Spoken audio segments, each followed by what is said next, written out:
In this video, I'm continuing to build my zoo whilst I keep you company and you fall asleep. So get comfortable and let me know in a comment if you'd like to see more of this one. I'm MadMorph, and if you're new here, welcome, and if you're returning, welcome home. You are always welcome here, so subscribe for more if you like it. Before we begin, if you find my voice relaxing, I do have a free podcast called Down to Sleep, where I read you bedtime stories like Alice in Wonderland, Dracula, Pride and Prejudice, and more. It's called Down to Sleep, and it's free on Spotify and everywhere you get podcasts, so you can listen to that as well. You can even get some of this series over there. There is also a Patreon if you would like to get even more and support me, and you can find all of the links in the description or by going to downtosleeppodcast.com. And now, Planet Zoo Part 2.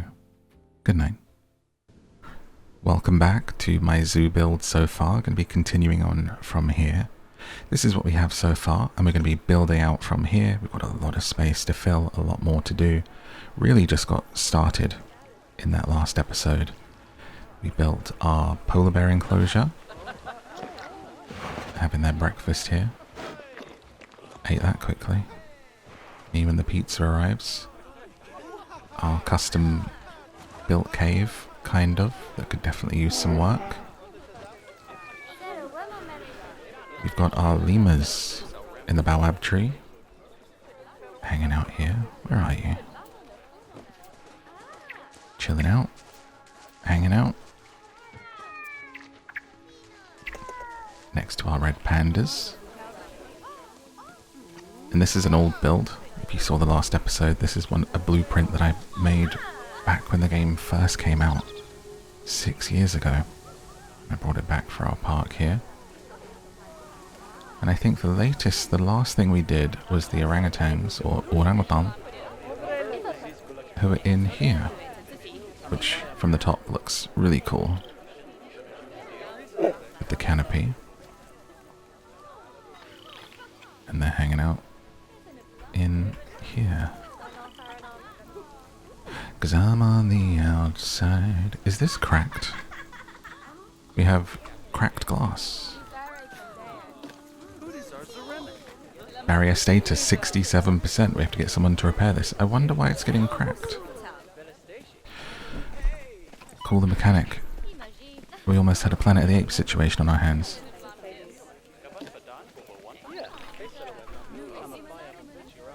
I wonder if there is there not like a one-way glass? Edit the barrier. Can you make this one-way? One-way glass. Ah, there you go, look. But it's the wrong direction. How do you make it the other direction? Because now, it's a people zoo. And the orangutan's looking out. How do I do it the other way? Weird how on some of these it goes the right direction, but on others not. Maybe it's remembering, and then from the inside it looks like that. Much better. A habitat has become invalid. What do you mean? Is it whilst he's working on the barrier? Oh my gosh. Accidentally deleted the wall. Are you still in there? Oh my gosh, they were busy with the feeder. We got lucky. Really did almost have a Planet of the Apes. Ah, look at him working it out, having a little snack. So this is our park so far, and we've got a little area for people to buy things, but we're not going to be too commercial. We are just building a nice calm zoo. Just want people to be happy enough and have access to stuff and hydrate. And I think what we're going to do is we're going to start coming over this way, building out to the left of the park, as we've got a few exhibits over here, and bringing this path around here, and maybe working on an enclosure without barriers a little bit later. So we'll start off by getting our path out and carrying on from here. So even though this bridge goes over here, I think it would be nice to have another way around, different directions and places for people to go around the park so it doesn't get too congested as things continue to build out. Let's think about the width coming off of here. Maybe we have it turn... We're obstructed. What are we obstructed by? That door, by the looks of things. So we may have to come out of here quite widely to begin with, which is good. That's fine. Since this is just going to be a through path, we could do some really nice decorating here to have like something that people walk through and make it more interesting. When I played Planet Coaster originally, I built like an amazing entrance, so that's always fun to do in these kinds of games.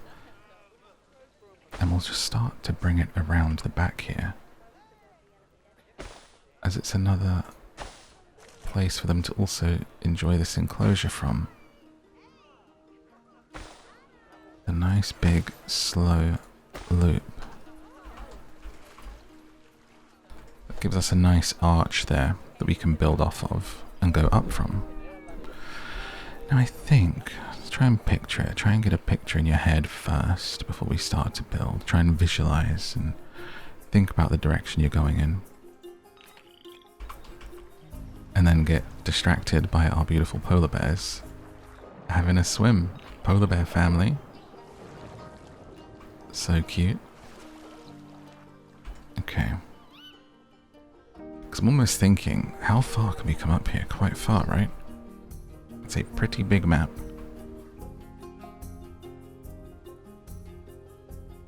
Then it might be nice. I wonder if we could have a path break up from here. Start trying to think of almost where we go beyond here, planning ahead. Just earmark that. I wonder if you could kind of think of it like, you know how theme parks have areas and it's like all the kids' stuff's over here and this is Transylvania and there's like a Dracula ride and these kinds of things. What would actually suit being near polar bears that we have in the different kind of biomes? An Arctic wolf, I guess, and then you've kind of got your snow area. Because otherwise it might be odd if we had... I was thinking I want to do zebras, but if we have all of this snow and ice and then suddenly there's a savanna with zebras here, maybe we do the wolves in this large area to the left, which is kind of then an Arctic experience.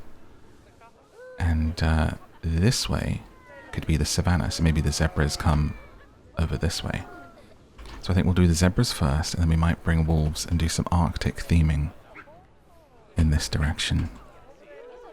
How does that sound? Okay, let's do it. So let's take a look in the animal trading to get our zebras. Or zebras, if you are American.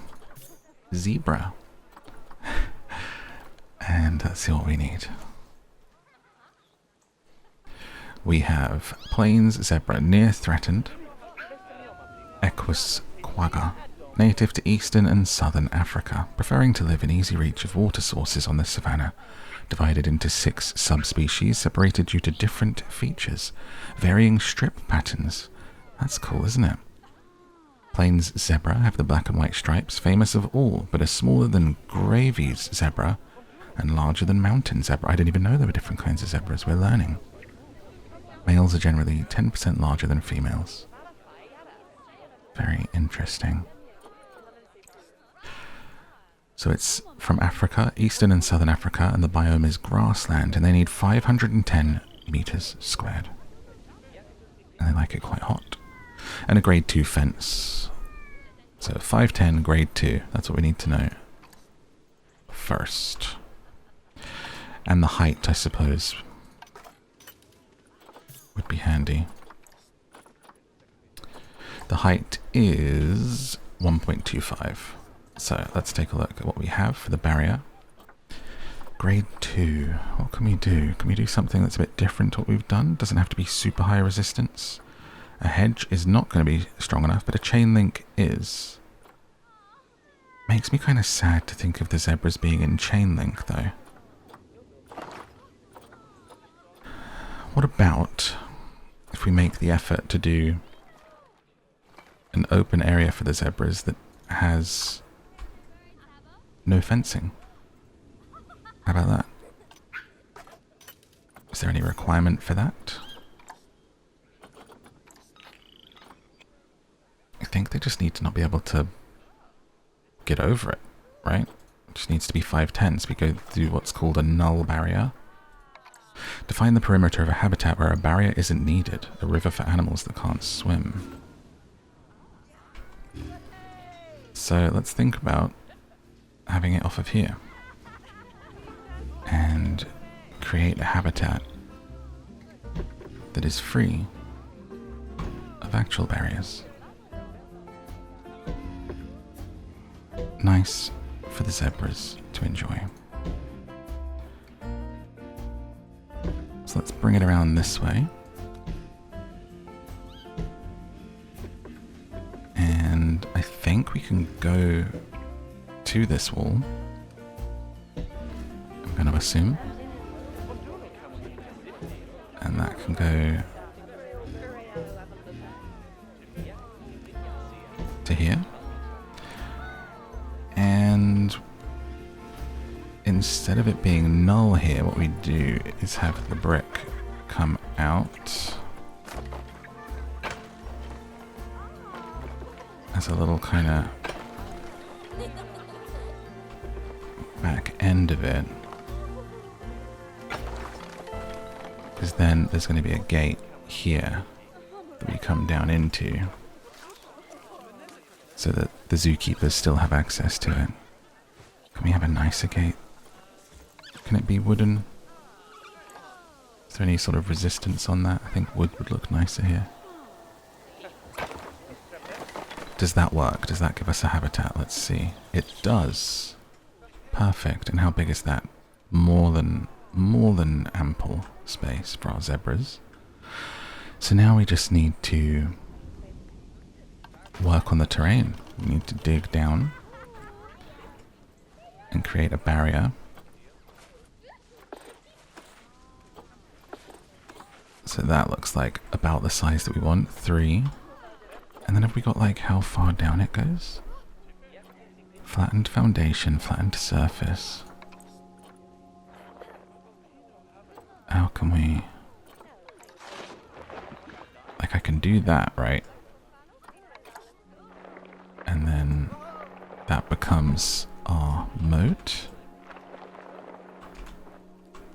Is the hope.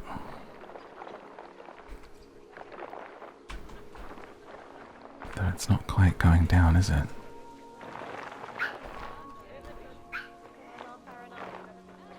I think this is going to work, but we just have to hope it's not enough space. I guess a zebra might be able to jump. It is a horse after all. That ground's not really wanting to go down there, is it? We may have to move the habitat a little bit forward. That's a good amount of space. I like that. That's good. So we just push the ground in. And we need to go around the entire perimeter of it so that they don't escape. For our beautiful zebras. Maybe from up here it'd be quicker like this. And then if I do a flattened foundation, it'll make it the same. My only worry is those little corners, but we'll see. And we're going to decorate this in as well, so it won't look like this. With a big moat, it shall be decorated. Do not worry. But I think we need to move this a little bit back and work on the habitat a bit. So if we pull these out, we want to give ourselves a bit more space. And a little bit more shape, perhaps. Here.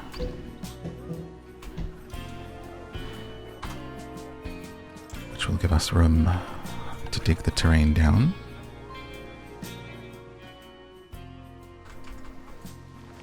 And also not feel like it's just a moat. We can have a bit more of a something going on here. There you go. Now if I fill this with water, that should work quite nicely.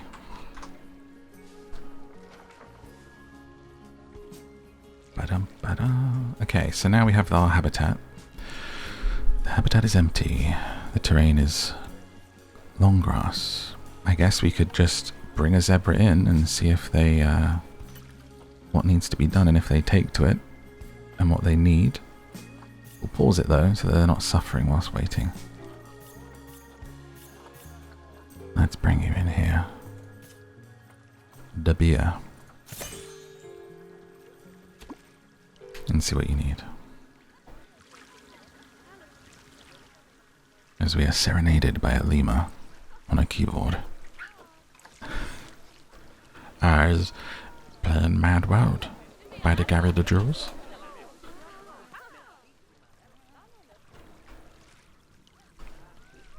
So once our zebra is delivered, I can see them running in the distance, holding the box very quickly but carefully to deliver our newest arrival. As we head to the zookeeper gate, you can see them coming. Ready to very carefully place them down. Safely. Safely, I said, and carefully. He threw it up in the air. Alright. Our zebra is here. We pause, we look at what they need for the terrain. They need some hard shelter and they like some short grass as well, please, they said. So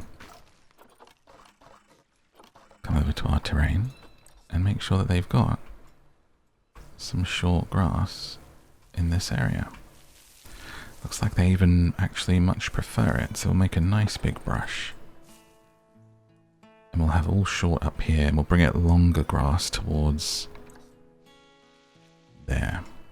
Happy with the soil, happy with the rocks and the sand, and obviously they don't want snow. Okay. I think that actually this worked. I think this actually worked. I may even do like a cute wooden fence around it that's not the real habitat, but it just makes it feel like it's something. Maybe. We'll see. Maybe we do a natural one. But they need some shelter. So we'll bring them in. One of these beautiful African shelters, I think, is... Wow, that's large. Okay, too big. That's nice. That's also nice. I think that would go quite nicely here. At the back, where they've got some peace. Think about it. Could be there. I think it would look weird there. Let's have it backed up against the wall. That would be the nicest place for it. I'm also wondering if we can we rotate this? There we go. I'm thinking that works. Just they've got a bit of quiet space. We'll put it right up against the wall here. But not intersecting with the next door neighbours, the red pandas. It's a little bit too much in front of the door there, isn't it? How far back can we get that before it clips? There. And then is there space at the doorway? I think we need to come a bit further this way. There. Nope, not feeling it. Rotate it more against that back wall angle and then push it back. We don't want it to be symmetrical, but we want it to feel good. Feel like it's in the right place. There we go. Rotate again. Having that back line of their shelter match as best we can the habitat it's up against. That's better. So in there they're going to want some beds.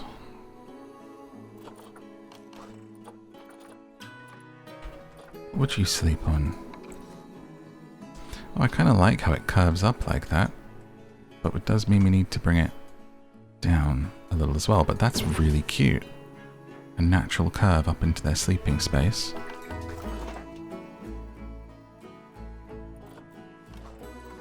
I wonder if we could even...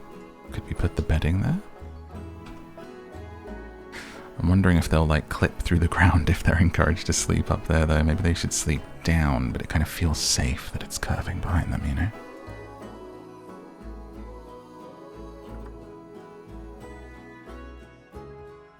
Down to the ground there. I wonder if they'd like leaves to sleep on or what it is.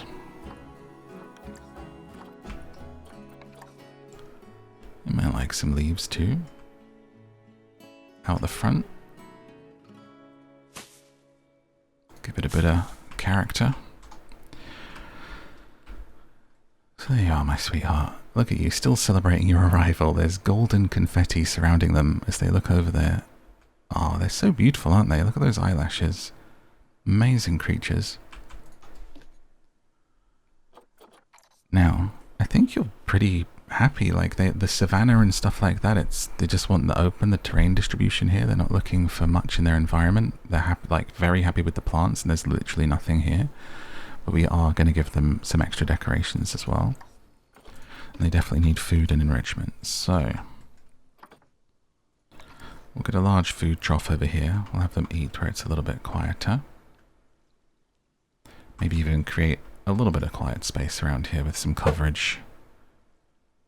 We'll go with a food trough and a water pipe. Let's have them get the water from near the water so it feels kind of natural. And how about a feeding station for enrichment? Can we do that? Enrichment items. What would you use, my little zebra? A climbable natural trunk may not be the one. Forage box. Would you forage? I think that's for monkeys. Fruit spike tree. Herb scent marker. Do you like scenting things? Grazing bull feeder. That sounds like something a zebra would like. Let's have that. A plant screen. Oh, cute. Does it say what it does? Is there any info? Or it's just a plant screen? Kind of looks a bit out of place is the thing. I wonder if this bull can be knocked out of the habitat.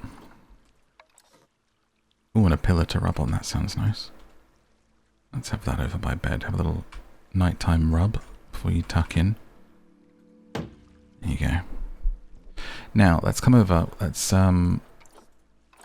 see if that's got you happy. Hard shelter. It's not registering. Let's unpause and see if it does. It does. It's 100%. I think you're pretty happy with it, but we need to bring... Socially, you're fine too. You want a social group though. Too few adults and juveniles. So let's bring in another zebra. So they're not lonely. Burko. Bring you in. Welcome to the family. As we head over to our nature tab. And we'll set our filters to Africa. Grassland. Orangutan is about to mate. We're about to have... Oh, look at this courting going on. Bring back courting. You're courting. You're not in a situationship. Way classier, you know? Ooh, why is he looking right at us while he does it? That was easy. It's as easy as that, guys. Just tucked some of her orange hair behind her ear and went, "Hey, baby." An orangutan would never sound like that. He'd be like, "Hello. I'm a very smart monkey. My dear, let me tuck your hair behind your ears here, darling. Have I told you how beautifully ginger you look today?"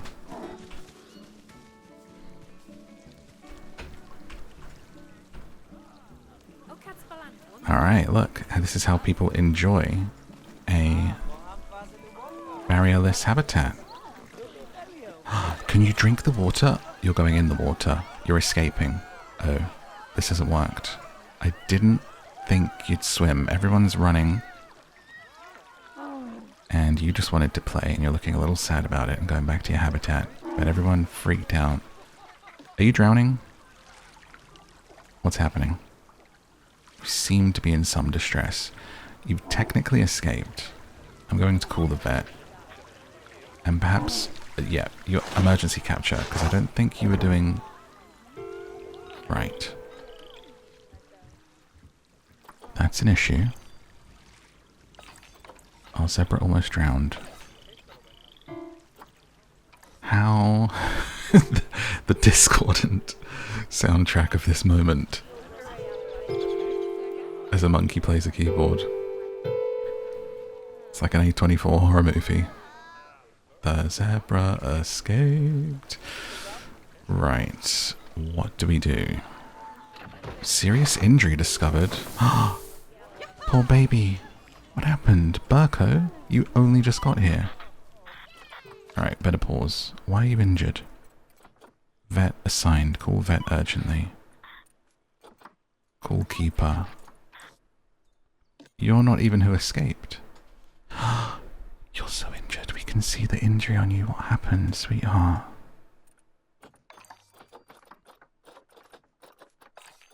Okay, because you, the beer, who escaped, and you're not injured, but this one arrived injured from where we rescued them from. Now, why was the zebra able to get over the water? Maybe it needs... Does it need to just be empty? Because it can swim? It's going to look terrible if the water's just removed, though.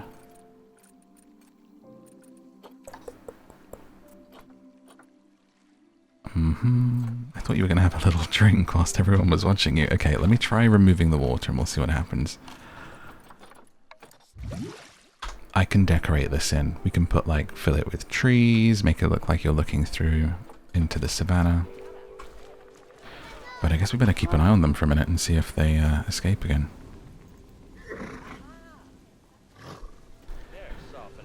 Building a zoo reminds me of the World Cup because, you know, we've got all our beautiful animals from all around the world here.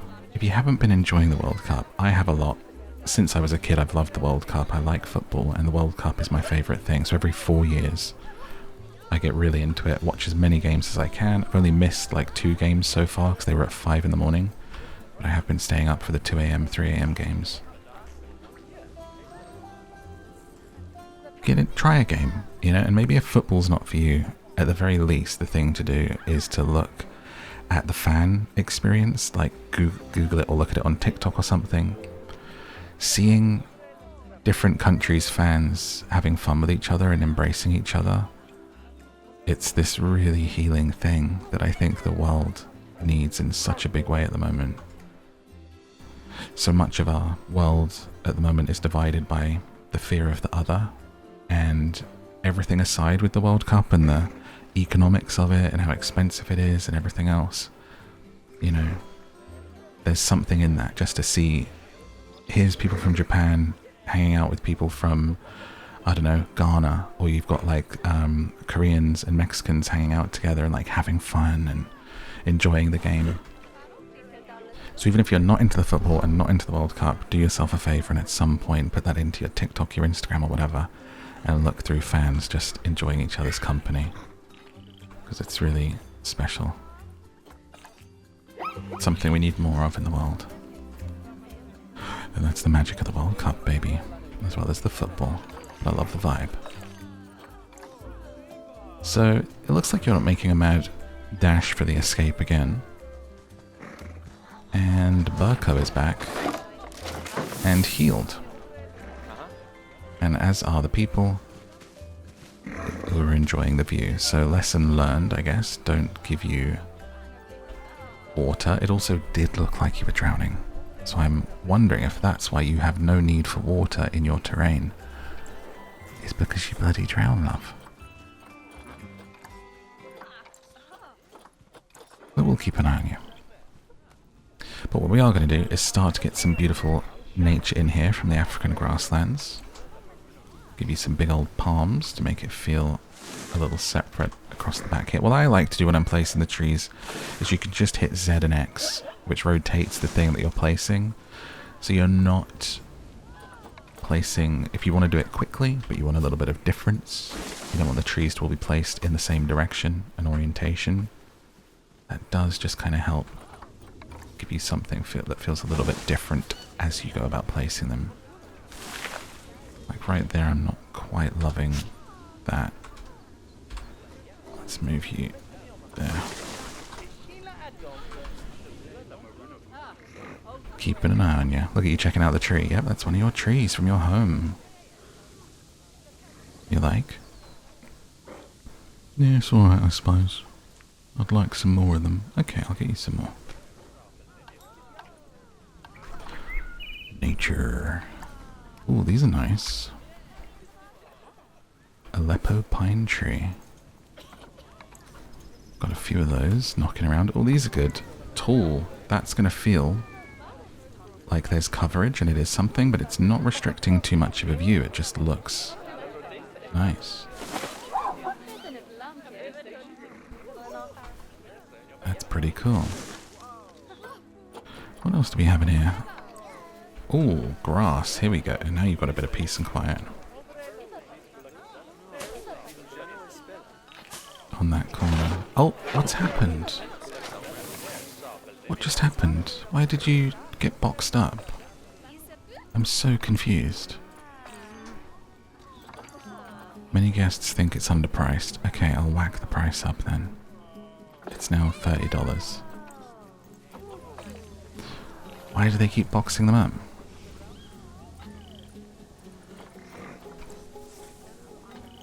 I feel like it's not telling me what's wrong with this. Barrier status is at 74%. Is it not? It's telling me the pine tree is... Oh no, I thought that meant it was wrong, that little X.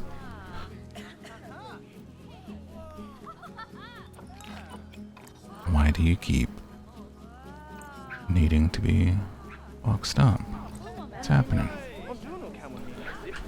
I'm confused. This might be beyond my skills as a designer.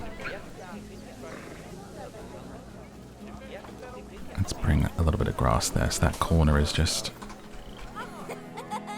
a little bit of shielding for their stress levels. Got to find something to like fill this moat with. It's not water. But that people can still kind of enjoy through. This looks like a good one. Just about the right height to fill this space with.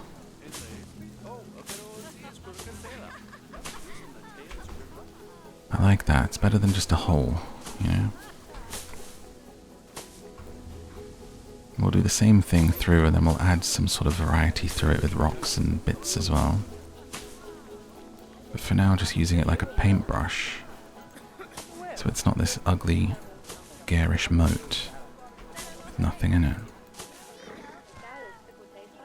I could perhaps be doing totally the wrong thing, and if you are watching this and not just listening, of course, feel free to drop a comment and say, Morph, that's terrible. Actually, well, don't say that's terrible, but say, this is how the habitats work with moats.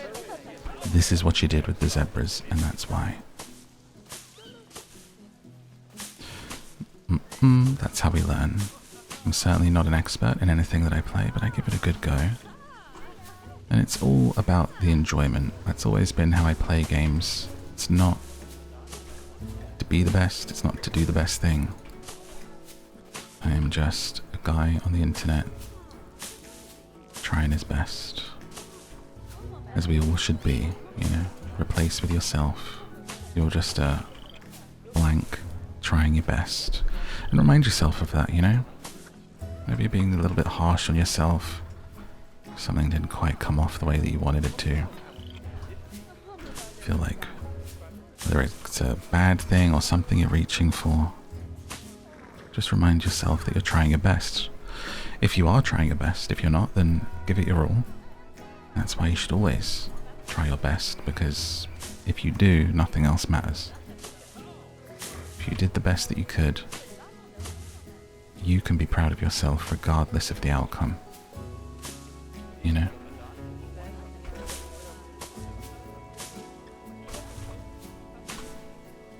I feel like that's always as well why I like to make stuff for the making of the thing itself and not for the result. The first part of this video did really well, surprisingly well. One of the best videos I've done in a very long time. Just randomly. You know? These are things that we're not fully in control of. But if you make the thing hoping that happens, then you're kind of sad when it doesn't. So, but if you just make it for the act of making it and you enjoying it, and everything else is a bonus, that's kind of a more enjoyable way to go about things. You can apply that to a lot. There we go. So we have filled in the moat with this bush, which already looks a little bit better. I'm kind of not loving this screen on this corner. And do we have some rocks? Because that's going to help this area just feel a little bit less flat.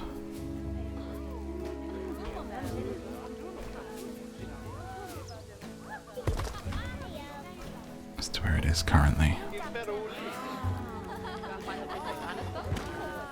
A few savanna rocks here and there. I wonder if they would even be cool with some sand or something, just to change up the paint on the floor here. Soil and rock they would be chill with, then sand. Let's actually paint the terrain a little bit. Now I see you looking. Don't jump. Go back and enjoy your area. What kind of sand do they like? Let's do a little small test area.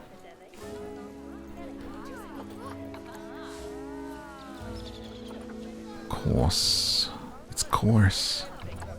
Soil, would that look a bit better?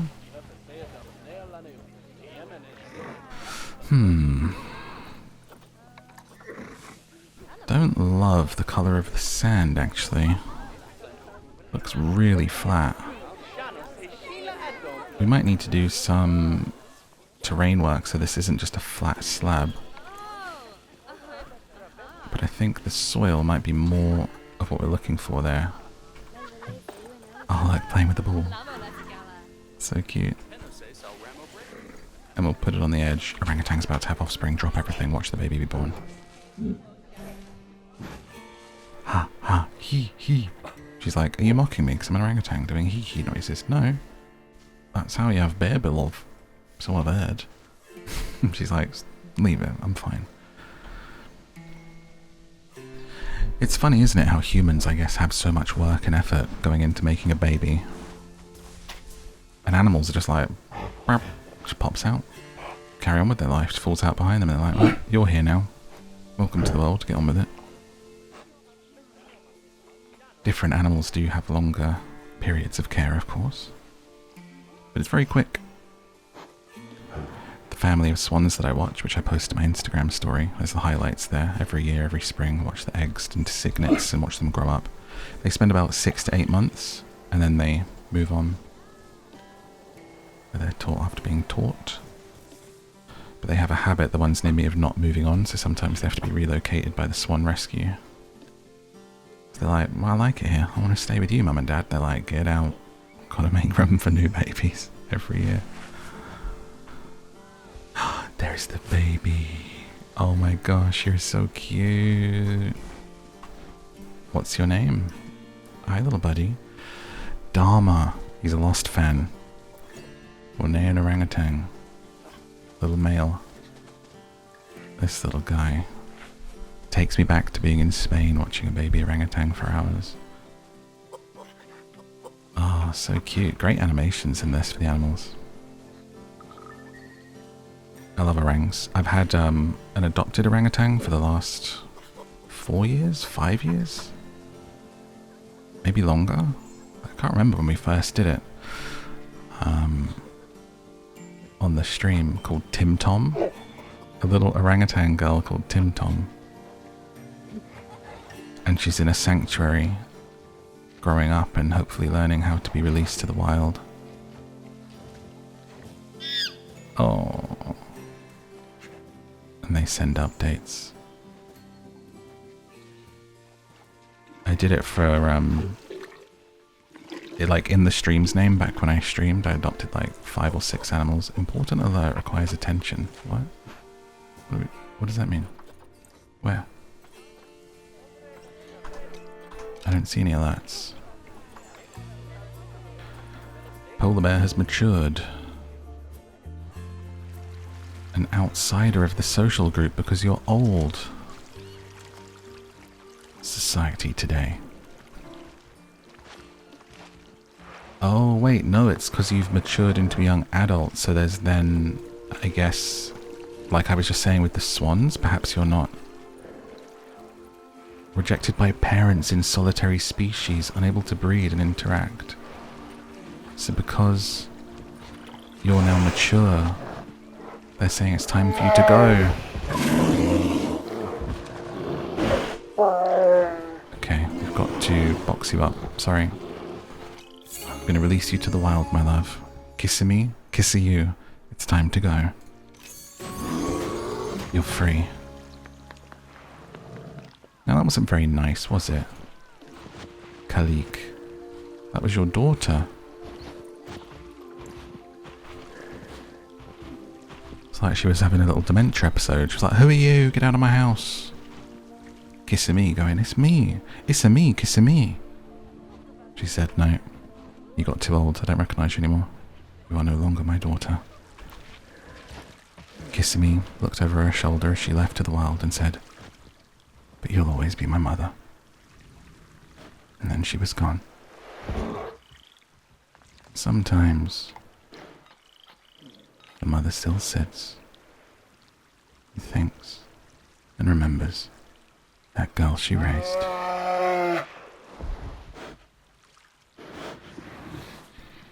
Well, that was an example of just what I was saying about the swans, because they have to be rescued by the swan rescue and taken to somewhere else if they don't leave of their own accord, because the dad swan starts to fight with them because he's scaring them off so that they can continue to have babies and lay more eggs for the next generation. So after like 8 months, they kind of have to be careful with it.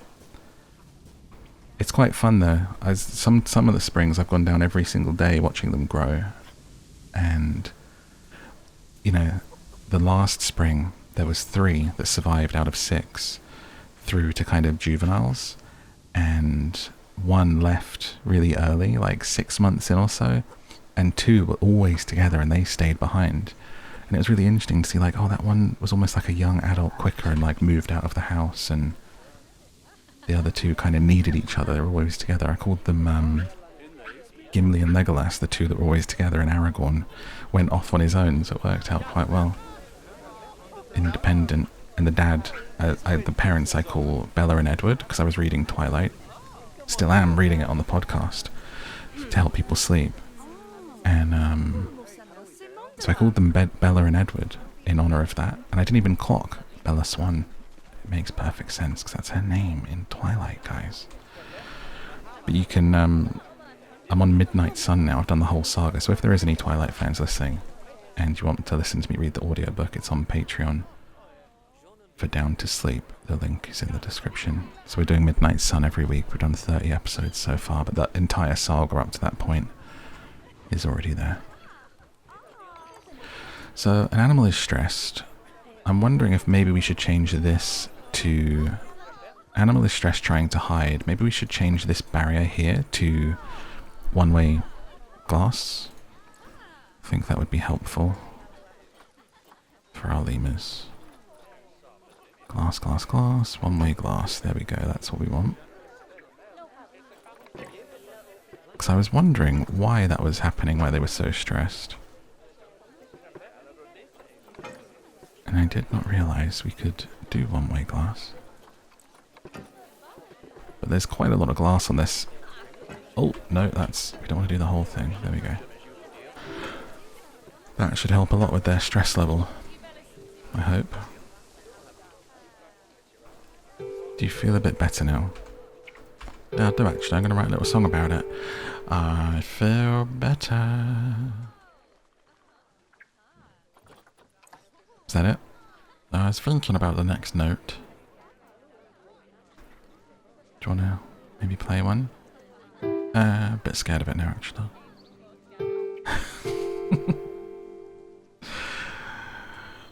Ah, oh, so cute. I love that this kind of ended up being a little peaky spot here that people can see over into. I didn't plan that, but it's worked out. Hopefully that's not stressing you out. You seem happy with it, so that's fine. They always have the meerkats in something like this that you look down into. So cute, little Hakuna Matatas, you know? Have you guys stopped escaping yet? Too few adults, so we need another zebra in here. At the moment, our orangutan is the most appealing species, taken over from the polar bears. I guess it's just probably who's had the baby recently, isn't it? So let's get another zebra in. Zebra, oh my gosh. Turning American. Many guests think tickets are overpriced. Well, should have kept yourself quiet when you were complaining that they were too cheap, shouldn't you? So what I want to do is I want to just lift a little bit of the sculpting of this terrain so it doesn't just feel like a flat. I know that's what the savannah feels like, but we want to bring a little bit of shape to just the area that they're existing in, especially where it's soil.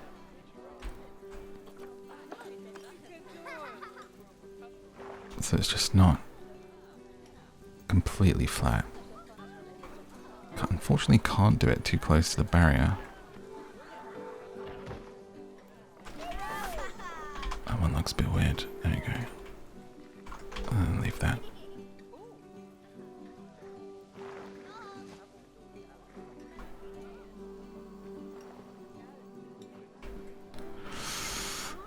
It's looking a little dune-like.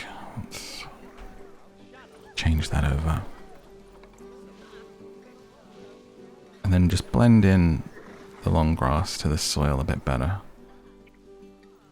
I love the painting in this game. And maybe have some of it coming out into patches, so it's not just this suddenly, now it's soil. You can just light touches, you know, you just don't have to hold it down, just little light touches that bring that down. It starts to look like the grass is almost becoming moss onto the soil, and then it slowly changes over. That looks a little bit better, doesn't it? It's just a little bit of colour, a little bit of growth, a bit more natural. There we go. That already looks much better. And we haven't even started putting in more of the nature. Don't want to give them another big bow up. Just a few flowers to break it up in areas here. Grow in the shadow of the rocks. In the shadow of the Tomb Raider. Zebras are hanging out.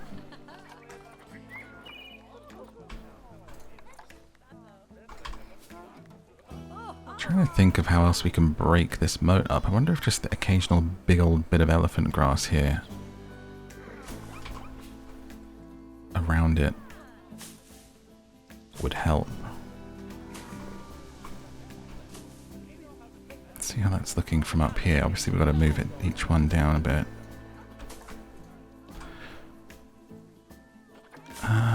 Does it look good? Does it look weird? Let's think about it. Let's put them in and then think. Down you go. It's a little bit of colour in there popping out. I don't like it. Quick undo on those. Gotta find the thing. I mean, zebras anyway, I know they like it's the open plains, right? But it just, I want something. Oh, this is a beautiful tree. What is this? A marula tree.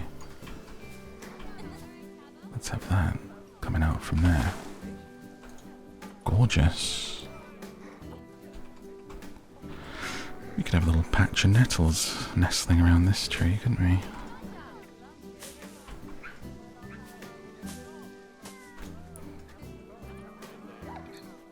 Just feel it.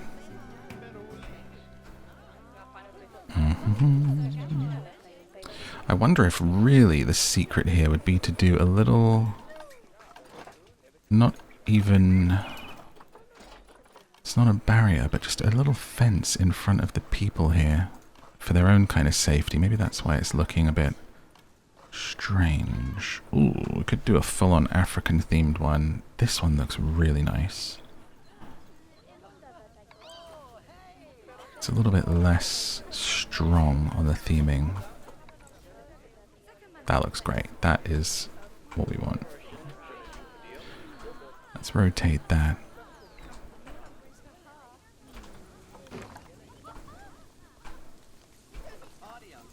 So that's in there. How do we duplicate? There we go. Control D. Gonna have to... It's not like a habitat where we can just drag them, I suppose.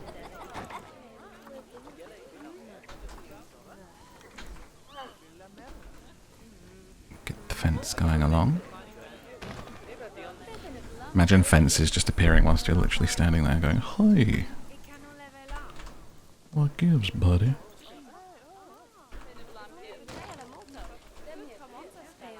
It's for your safety and the zebras. Ah, when I place it, it goes along. That's what we want. Now we're cooking.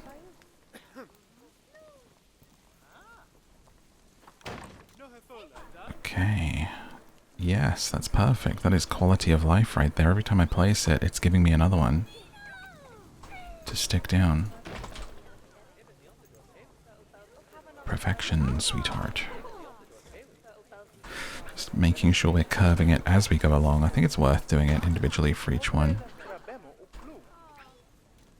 because the path is curved, you know. Dude, I just finished watching Widow's Bay last night. Quick little side tip whilst I'm placing these. If you haven't watched Widow's Bay yet, it's on Apple. Watch it any way you can, because it is absolutely amazing. It's only, I think it was 10 episodes. Yesterday was episode 10. Some of them are like 30 minutes. It's not a huge commitment. It's not like, oh my gosh, you're telling me to watch something that's an hour every time I watch it, and it's 50 seasons and 20 episodes a season. It's just been the first season. It's been renewed, so you don't have to worry about it being cancelled.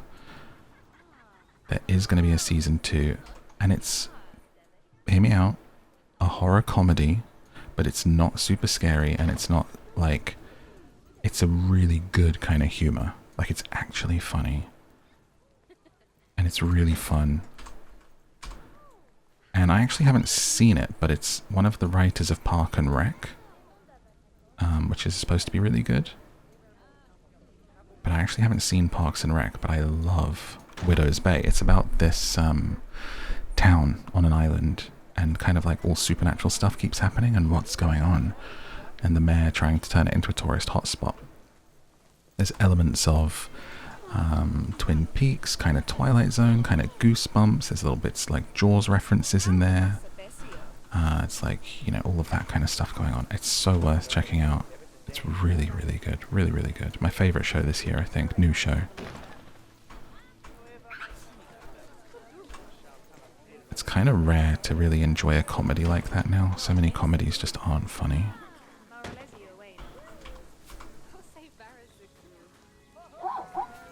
So that's pretty good.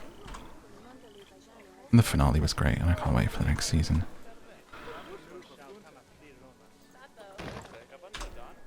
There's a guest appearance at one point, but I think her name is Betty Gilpin, who was the blonde lady in Glow opposite Alison Brie. She's so good. She's so funny. I love her. I can't believe she's not in more stuff. I've seen her in a couple of like random little films, and she's brilliant every time, and Glow was great. So underrated.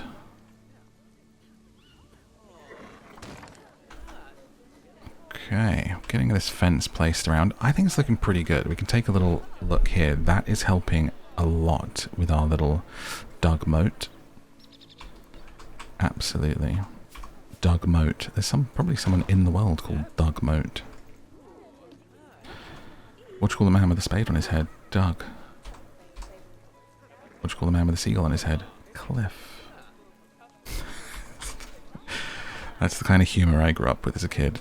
And here I am calling out today's comedy.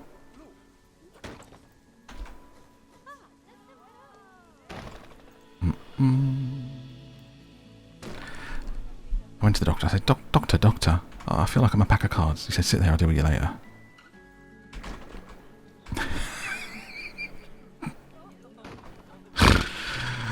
Ah, still gets me. Still gets me. I'll let some of you are still working that one out, I'm sure.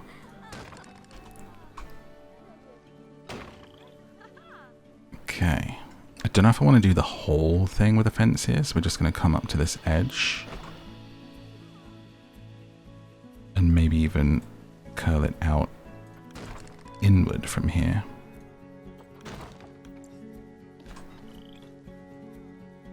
To an end.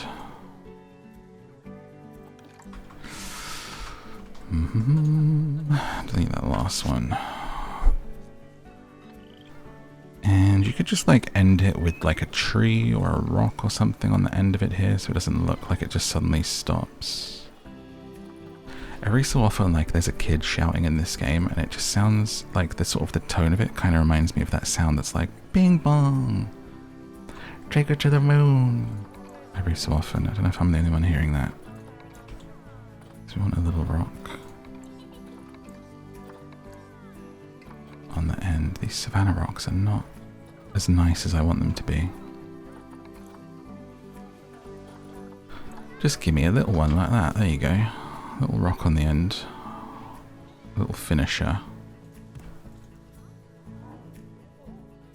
Right. So now, I mean, the zebras have not escaped again. They haven't had to be boxed up again. They're looking happy. Our pandas are stressed. Let's go take a look. Socially, too many adults. And you're an outsider with overpopulation because of Wow, I don't know if this was in the game when I played it, where they can literally become outsiders in the social group. I don't remember seeing this. But it's telling us which ones have been pushed out of the group. My sweet little Gia here. Let's release you to the wild, my love. Welfare first. Alright, so we've got our zebras in. We could dig in and do a lot more here with decorating, and we will come back to it, but I don't want to spend entire videos on one thing, so we're going to move over to our wolves now whilst our zebras settle in and have a baby. We will come back and continue work on this, maybe doing the fence all the way around. We'll see how this bit of the park plans out with this pathway here. So as they come around, they're going to be coming to our Arctic space. And what we'll do is, once we've got the wolves in as well, we'll do a little bit of decorating on the pathways and theming, because we haven't done much of that yet. But I think certainly in this series, the first thing we want to focus on is getting the animals in, enjoying building those habitats, having animals in, and then we get much more into the painting and the decorating of the park, kind of like how we did this strip here, but a little more elaborate. So our wolves are going to be in this space. Let's see what we need. And thank you for joining me whilst we pull these wolves up. I hope you've been well. If you've watched the first part and come back for this one, thank you. That's very cool. Or if it's your first part with us, welcome. Appreciate you. I hope you're well, and I wish you all the best. Arctic wolf. Zipedia. Arctic wolves, or Canis lupus arctos, are a large canid species that live in northern Canada and Greenland. Guys, should I be the next David Attenborough? No, Richard Attenborough? David Attenborough was the... We've spared no expense. Welcome to Jurassic Park, wasn't it? Which one's... No, that's Richard Attenborough. David Attenborough is the animal guy. Sorry, it's hot today. My brain's not working. I love Jurassic Park, dude. That first movie, classic. Sorry, I just completely drifted off my head into Jurassic Park world for a second. Should I be the next David Attenborough? Because he just hit 100. They're going to need a new voice soon, so let me know in a comment if I should narrate all future documentaries forever and ever. Also known as white wolves. They are large pack predators that feed primarily on muskoxen and Arctic hares. Although they may also eat foxes, birds, and bear cubs. An animal has escaped. We go from this over to the zebras. Where have you gone? How have you escaped? You're standing right there. But everyone's freaking out. Okay. It's not... I think the zebras like attention because as soon as we stop decorating this area, suddenly you escape. You know, maybe if you want some attention, just ask. You're not going to play games, alright? How? Let's pause and edit this barrier because I think they literally just stepped over this line and it thought they had escaped. How do we do this? Maybe delete this one out and then start bringing it right up to the edge, I think is what we need to do. Okay. So let me delete this back to the edge.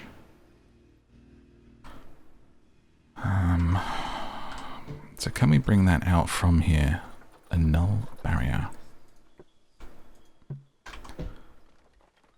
So let me just grab that. Can I just move you here so it's... How do we just move it whilst we're editing it? That's what I want to know. Can I just grab it? That's not moving it. That's up and down. Nope. That's not quite doing it, is it? Let's go to the edge here. So if we start it on the edge... I think that's what we need to be doing is this. And then we can remove that one. Okay. Because that was not an escape. It was a... I'm at the edge of my habitat.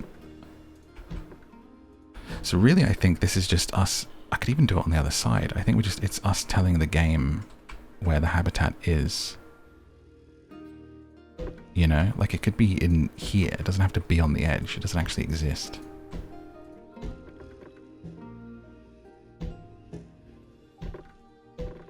Okay. So we'll do that. Then how does it get out of here? Alright, so that's our new barrier. And we'll remove these. Is that now a thing? Is that fixed? And we'll see how we go with that on the left side, but hopefully we don't have any other escapes, false alarms. Though it's pretty funny, so yeah, it's not the end of the world. So you got a bit scared of a zebra, why don't you chill out, huh? I thought you wanted to see the animals, buddy. He's got a massive hoof print on his forehead. And half a hot dog in his mouth. Alright, back to wolves we were doing. Or, as I called them when I was growing up, wolves. When I was but a child, I would say, the wolves. There's the wolves. Animals, wolves, where are we? Large pack predators that feed primarily on muskoxen. Muskoxen is a very fun word to say in that voice. Muskoxen. And Arctic hares. Oh, don't lose the voice now. Although this actually kind of sounds like my Gandalf voice for my Lord of the Rings audio. Is my Gandalf actually David Attenborough? He might be. Bilbo. Run, fly, fools. I need you to be a burglar. Do you mean good day? Or that the day is good? The wolves are mainly white, although some individuals may be, I'm just doing Gandalf now, pale grey or blonde, and are larger and of stockier build than other subspecies of wolf, weighing between 32 and 80 kilograms. measuring 1 and 1.8 meters long. Is anyone else like me, where if someone tells you the weight of something or the height of something, the length of something, in your brain you have zero clue what that means? I have no reference point for that. What does that mean? Kinda know, but kinda don't. Like 1 and 1.8 meters long. A 6 foot is 1.2, so I kind of like have that as a reference point, but everything else, I don't know. People go, oh, how far away is it in yards? You know, if I was ever asked something for like a police report or something, I'd be like, mate, zero clue. I haven't a Scooby, as we say. Scooby-Doo clue, for those of you taking notes. Right, Arctic Wolf. It's an educational video as well. You get to relax and fall asleep and also learn random facts and Cockney rhyming slang. So they need a large area, 1,000 plus meters squared, grade 2 fence, and cold. You need it cold, cold, cold, -12, -16. So we're going to have to put in some coolers, much like we have with our beautiful bears here. Let me keep the temperature roughly -20 degrees. That'd be nice. We're about to have another heat wave here. Not a fan. Not looking forward to it. So for the foxes, for the wolves, I'm not going to mess around with the null. We are just going to go fencing on this one. It was a good experiment, the null, but I will save it for when I do a full habitat-less zoo and I plan it out proper style, you know? I feel like chain link kind of suits a wolf, you know?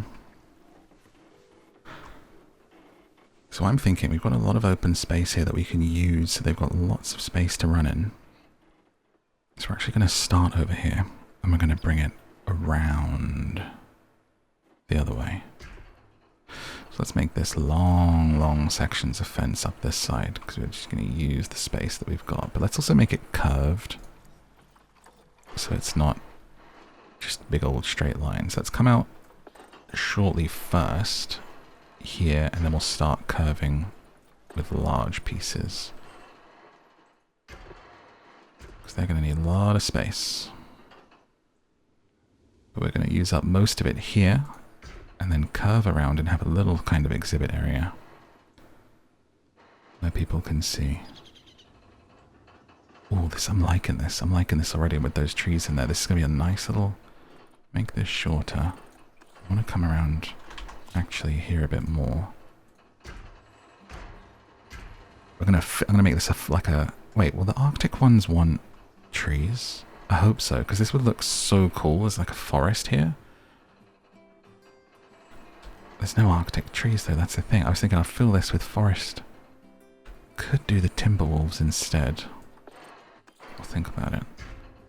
It does kind of forego our Arctic area though. So I almost want this to be like their pen that they enjoy. And then they can kind of like troop along here and it's going to come into another area. Maybe already start curving it from there. Which is how we then fill this space. Coming around here where people can see them.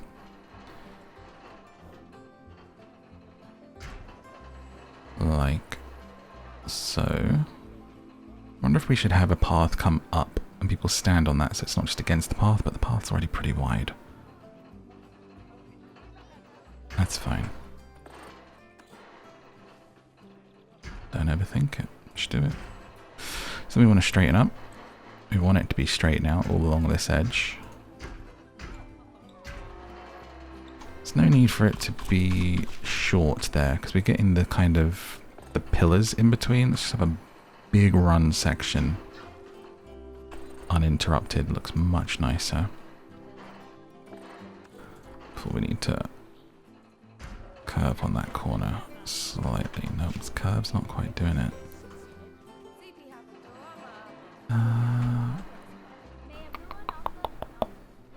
Straighten up. You better straighten up. And then we'll turn on that corner there. Actually, go long until it's in the corner. 9's too long. 8 is perfect. There we go. Now this is curved, so can we curve on that way? You're curving the wrong way.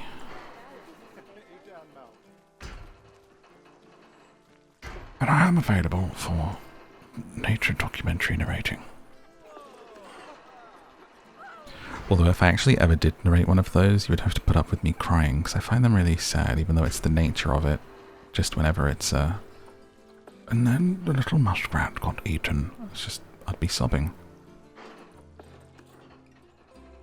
Me as a kid crying and my dad being like, it's part of life, son.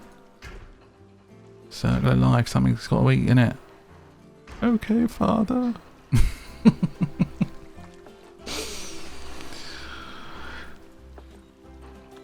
I can still kind of remember, there's this time in life when you're growing up, that idea of like death being a thing. I know this is a little morbid, right? But it's like everyone hits that point where they think about it, and we have to kind of learn to get comfortable with it over the period of our life. You know, it's not something that should be shied away from. It's good to remember, memento mori. You know, it's part of life. It's something we all have to face and go through, right? But I can remember the exact time it like really hit me as a kid is in a park. They had a grave for a dog, and I was standing there crying over the grave of this dog that I didn't even know. It was just, I can remember being a kid standing there over this grave in this national park, a royal park I should say, they call them here, and there's just like this random grave for someone's dog that I guess lived in the house or something before in this park. And I was just like so sad for this dog in its grave and thinking, this happens to everything. And it hitting me and my dad just being like, Christ, what is it now? Just crying. Me as a kid just crying over a random dog grave. He's like, bloody hell. Ah, dear. And we'll put the door there. There we go. So we've got a lovely start of a habitat, which we're going to have to turn into snow.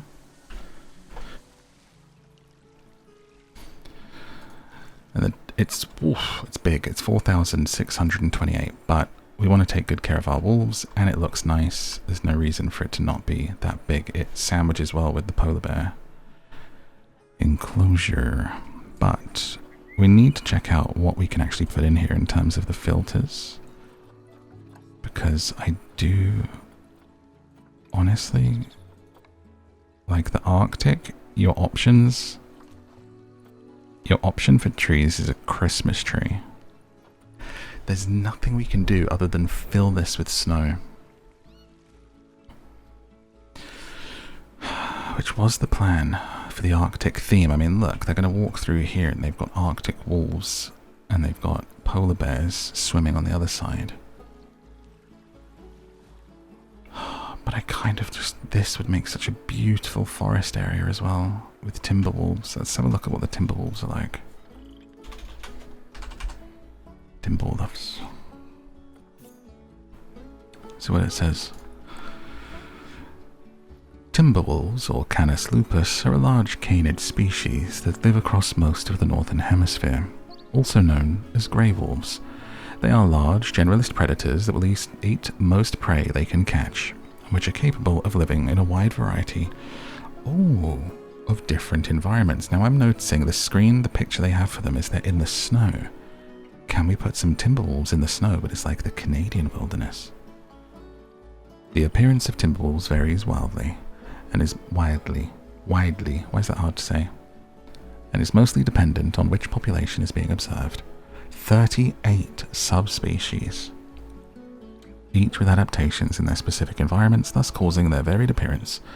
In general, they have a mottled grey-brown fur coat, pointed ears, and a long straight snout. In terms of size, the wolves have a slim build with a deep ribcage and long legs. Erroneous information. Not endangered, however, the timber wolf's range has been decreased by 30% to humanity's expansion into the environment. Bloody humans, eh? So they are Europe, Asia, North America. Polar bear's about to mate again. Get it? Much of the northern hemisphere. They also like it cold in a grade 2 fence, 1.25, but they can be in the taiga, temperate, or tundra, which means we get our forest. This is the solution. Dun, dun, dun. Taiga. One of the only animes I've ever watched is the one that is. What's it called? Is it Todoro or something? Randomly put it on, like when it was on Prime or something. It was really good. I don't watch a lot of anime though, but every time I do, I enjoy it. But it just feels like a real commitment. That's like how I recommended Widow's Bay earlier. Anime, when someone's like, you gotta watch this. I'm like, okay, well, and they're like, it's 50 seasons. I'm like, I'm not watching that.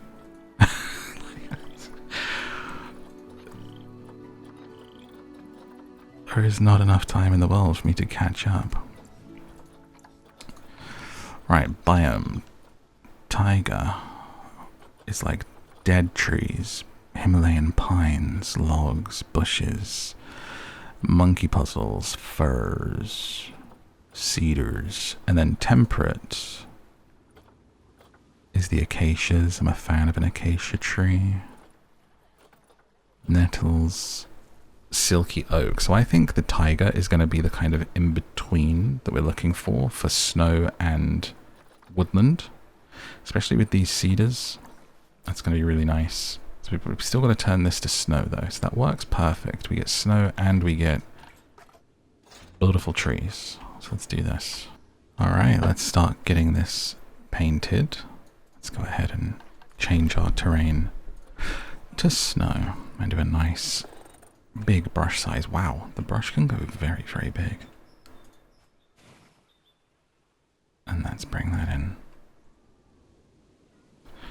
Let's unpause. Why is it paused? Or is it paused? Suddenly feels so quiet. I think it's because we're out here in the wilderness. Okay, paint those edges. We'll brush these up later. Don't have to worry too much about it on the side here with people. I mean, people are going to be cold as going through there, aren't they? You know where you are. You're in the tundra, baby.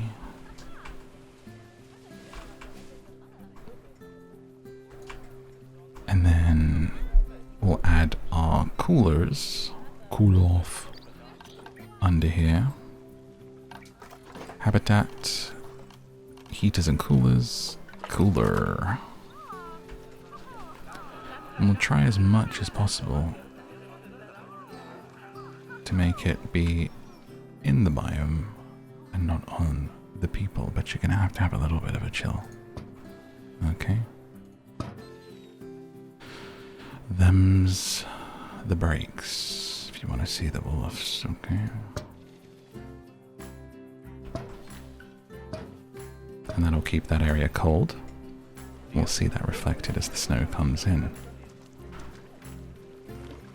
These yellow cedars are absolutely usable.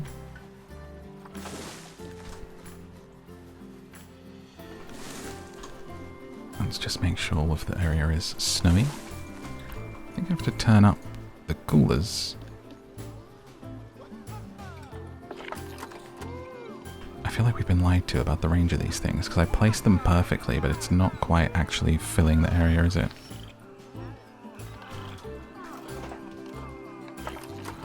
You lied to me.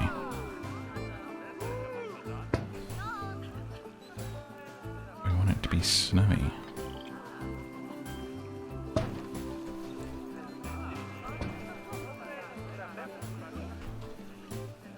Like maybe we just have to perfect the range of, we can lower the range of the ones that are like here to make it snowier near the front. Or maybe we put something there. Anyway. Put that there. I want snow everywhere.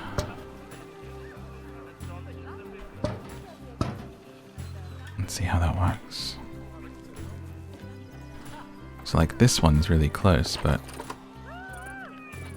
it doesn't actually let us see. We can kind of see where it's cooling. Okay. kind of spreads out the chill. If we do it to there, it's just not quite where people are walking.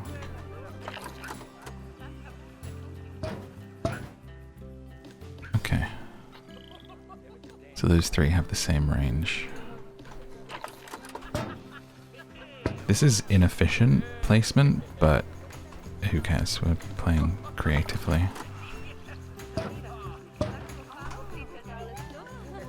Let's use up the energy.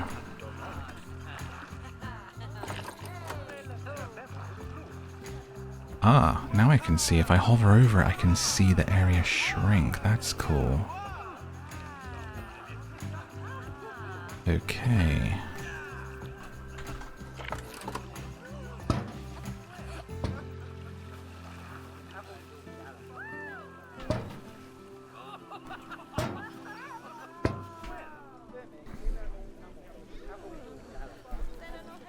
Right. And now I just realized I'm going to have to cover all of these, but that's fine. Gives us something to work with. Come this way. Alright. Nature. Tiger. Let's get some trees in. Create our own beautiful kind of woodland. This area I want to be like, pretty much feel like it's a wood. Maybe their beds could be back here actually. Let's get rid of this big one. Let's look at the habitat beds.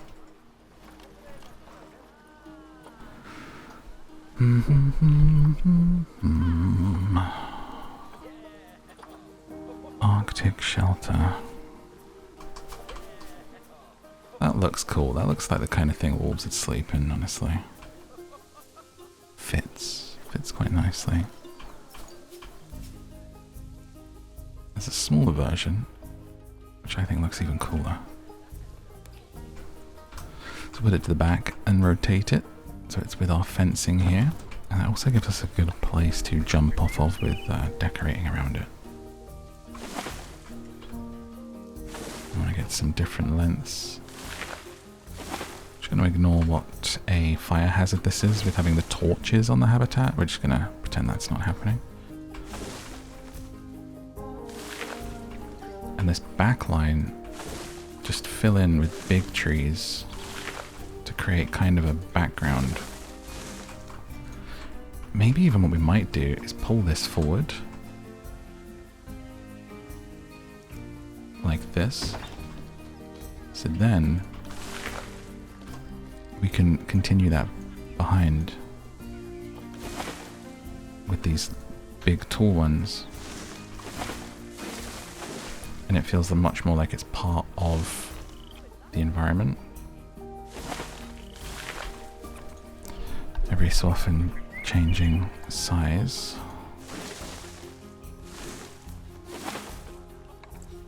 And shape.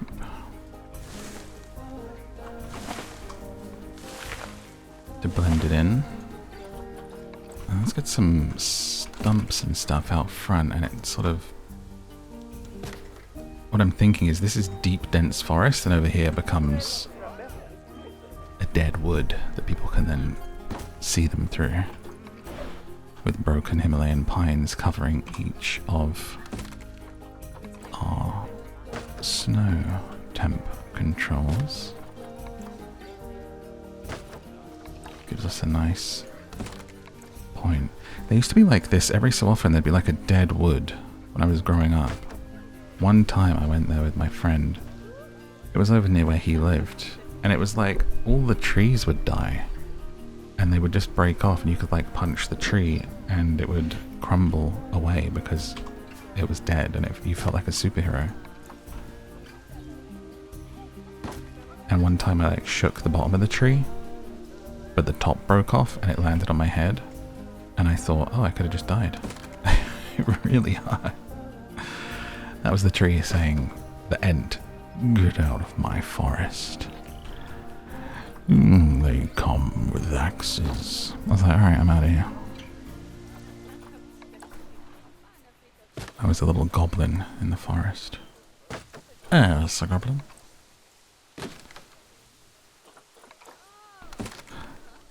Okay. Then as we pull back, that looks like a decent little start there. We'll also bring some rocks and other plant life into this area, but I think that's pretty cool. Look at these beautiful mossy rocks. They're big ones. Ooh, I don't think that quite suits what we have going with the snow here, but looks very nice. Oh, do they want water, I wonder? Let's bring a... Oh, there's a tree on top of another tree. Let's bring in a wolf and see what they need so that we're getting the right stuff. You look like a good healthy wolf. Zavrina. And we know that we need food for you. So whilst you're being delivered over here, let us get food and water. Arboreal, food bowl large, food tray large, food trough. I don't think wolves eat out of a trough, do they? Let's have a large food tray. And let's have it. Let's have you feed over in the deadwood so people can see. I'm always torn between doing it somewhere private so they can enjoy their food and doing it somewhere where it brings, so then it attracts people to stand in the right place. Maybe here, and then they can like just look through and get it. It's also like the tray looks so ugly in the middle of the habitat, you know? But, yeah, we're gonna put it back over here actually. Changed my mind. Baby needs food. There's the food tray and a large water bowl for a good dog. Could even do multiple, couldn't we? Make sure you're taken care of. Have some water over here as well. So now that she is in here, we can take a look at her. Beautiful. And we're going to pause it because you obviously need your social group. There she is. Our Timberwolf, Zavrina, the matriarch. Social group. So you need adults, you need some enrichment. Let's take a look at your terrain. You're happy with the terrain. You can also like a bit of soil and a bit of rock. So we could change that up in some areas.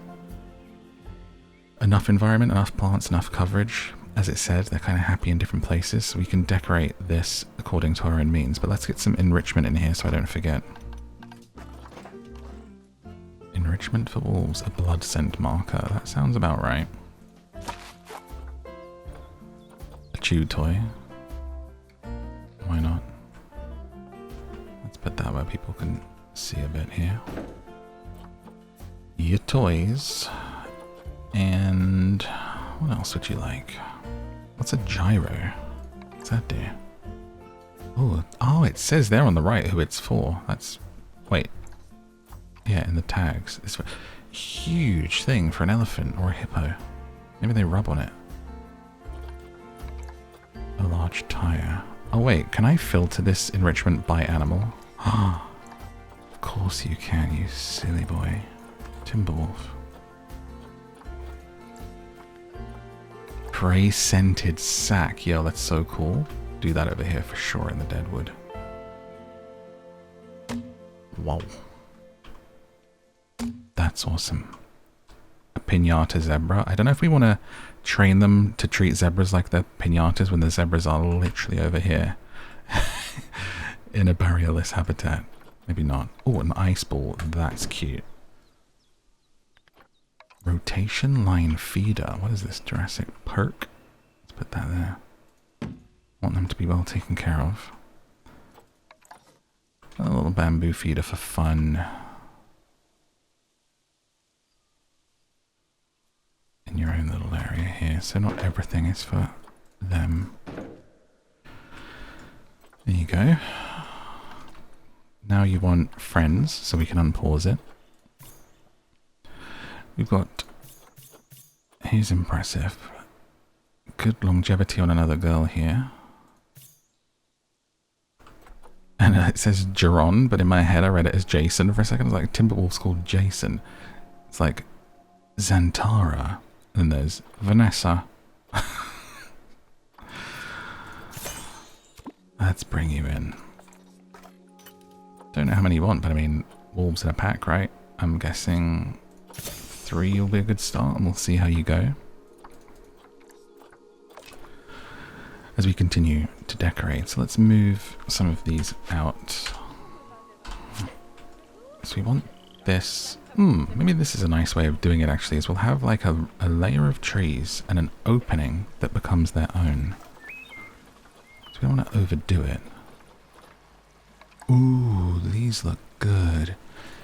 Dahurian larch tree. It changes the color from the green. It's like autumn colors. Maybe I should have done that. Can I do this with the green? Or does it all have to be evergreen here now? Because it's like seasonal, right? I don't know. Love that color though. Okay, there we go. The Douglas fir tree, just to change things up a little bit in between our other trees. Where there's an opening. And I think we want to leave a little bit of it so it feels like a natural funnel here. So they've got private sleeping area, but it almost feels like this forest opening that they come up into here that's their own space. A little howly, howly, howly. They're meeting. But like, did we just become best friends? Pack forever? Oh, so cute.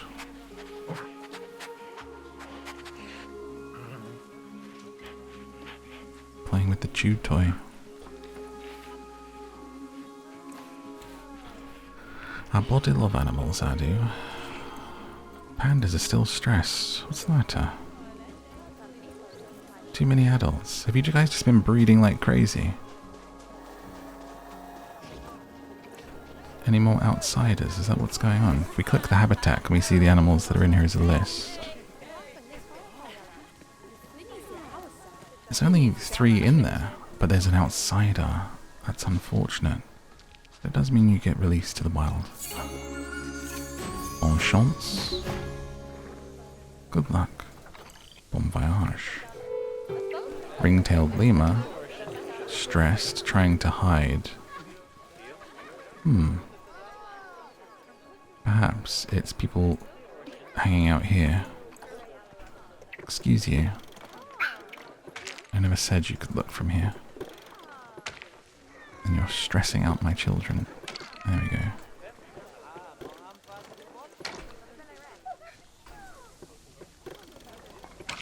Let's try that. I was quite enjoying that view actually. Tell it to the wall.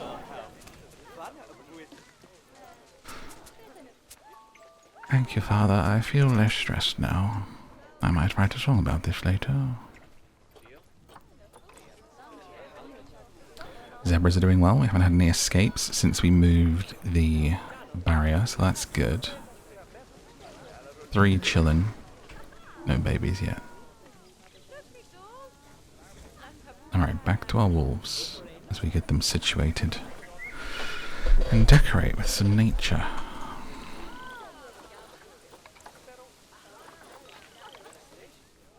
Maybe a couple of these. It's just too big of a color change on those, I think. But we want to bring some of these trees along here. So this feels closed in. And we'll bring in some of those through the opening. And some taller ones.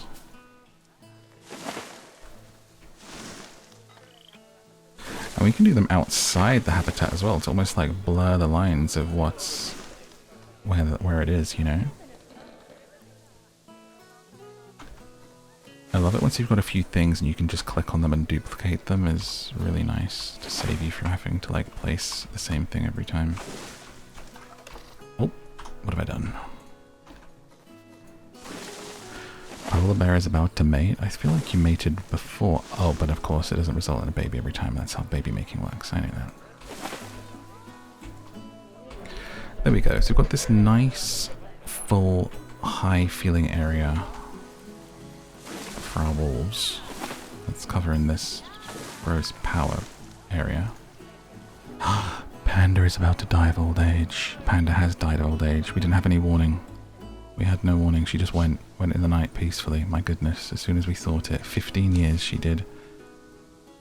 She. Good innings. Butchered that pronunciation for sure, but go easy, my darling. We loved you. We hope that you enjoyed your time. On to the next. May your energy bless these lands. And return. Okay, rude. They just boxed it up whilst I was still talking to her. They put the box on and they're not even here. R.I.P. Memento Mori. Live your life. Okay, so we've got our beautiful forest. Don't like how this is looking with these as we come over.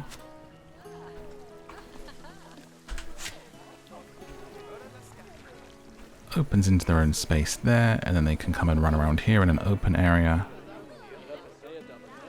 I'm just gonna move some of these so it feels less unnatural.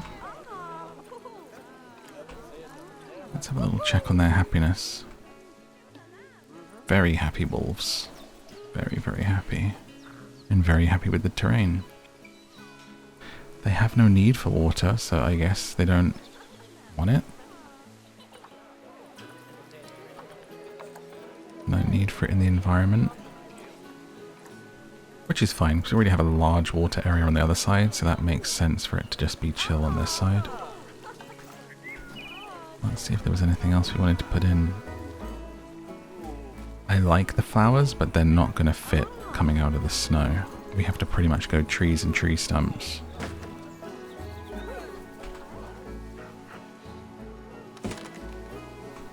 To blend stuff in.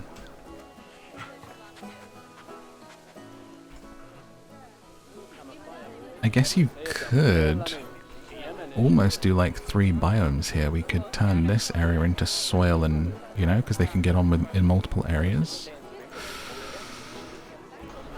You could kind of... I wonder how that would work, blending. Let's give that a go. That might be fun. So what is it they don't mind? Is it just soil? In the environment. Enrichment's good. Plants coverage. They actually don't mind a little bit of short grass. They just don't like long grass, but they do like soil. As long as it's cold, I think. Let me try something. If we take these pines and trunks out, and then we'll change. Try and blend this in, where it changes from the dead forest and the snow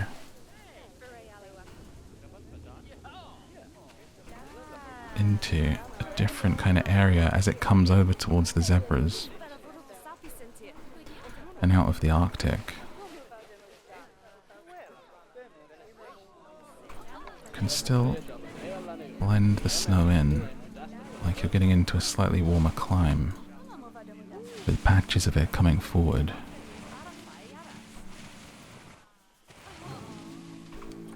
And then even towards the front, it starts to be grass as it connects up with the rest of the park.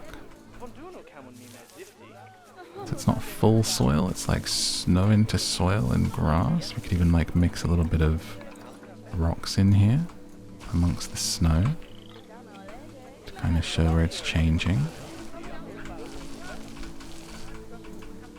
Thawing out slightly. That was too much on that one. Just a little bit, Which then allows for us to come here. And let's also have couple of raised sections here, so it's going from flat snow terrain, just a few bumps to make it less flat. Blends it in a little better. The paint's got to be snow if you're gonna do snow bumps, right? There you go.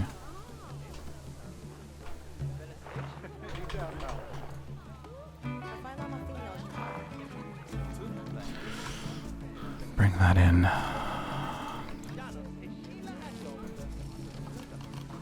Sculpting.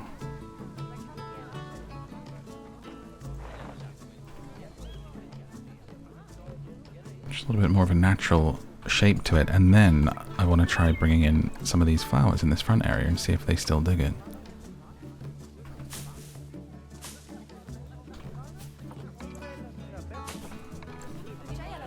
For the tiger. Climate. And for people at the front here. And then you could even turn it back into having some evergreens as well. Ooh, that is an impressive tree, monkey puzzle tree. Those are too big. If we're going to do anything, it's got to fit. Saplings might be an idea. Ponderosa pine. What a great name for a tree.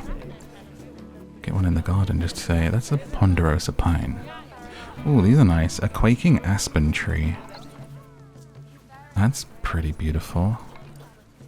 And they're spindly enough that they kind of fit without suddenly feeling like they change the environment completely. Let's go with a little variety of those. Creating a little bit of shade.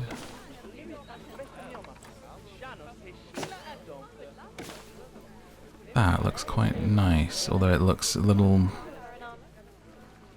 I think if I fill this middle area with more of the dead trees and the pines, I think that's going to look really good. So it shows that it's not a flat area, it's actually just where there's no growth on these other trees that are here.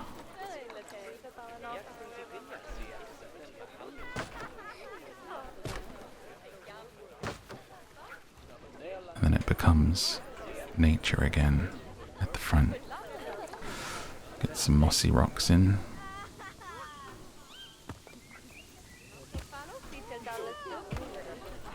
And there's a couple of stumps as it changes from rocks to trees.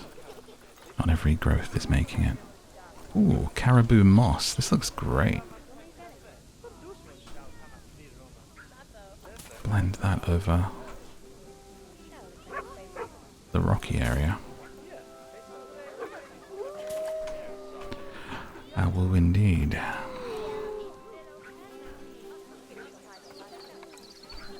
Chinese lantern, cowberry bush. This might be nice as a kind of front area here, so it's not just suddenly here's the fence and then it's the path in the park. It creates like a natural barrier for wolf and guest. Yes.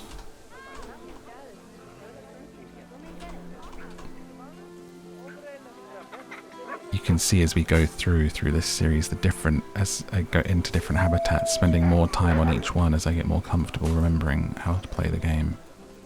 And the decorating, which is, this is my favorite part. This is always how I played it anyway. It was just like, let's make a habitat and then just decorate it for ages. Does anyone, I mean, some people do, but I mean, I think most people, that's kind of the allure of this, rather than playing it like a sim and trying to, like, you know, make a successful zoo. I did quite like the breeding game on this. That was like quite a novel idea, and the idea of it going to other players' zoos I quite liked, so I did do quite a bit of that.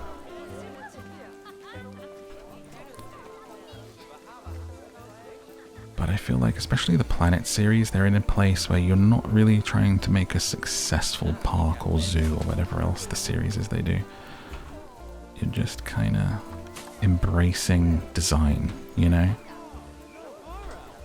What was your first game like this? For me, I think it goes back to original theme park by Bullfrog, which is a long time ago.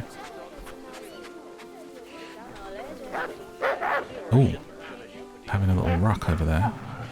Hey, shh, people are sleeping, wolves. That's not appropriate. What are you, a Minecraft bell? I think is the first I can really remember of in terms of like, I'm talking like building a theme park. And that's how they all started, was theme parks. And I don't think it was until Zoo Tycoon that there was a zoo one, maybe later on. And for some people it will be Roller Coaster Tycoon. It'll be there first. I'm trying to think of ones that are older. If you know, let me know in a comment. About to mate, right after you had that ruck. Rough. There you go.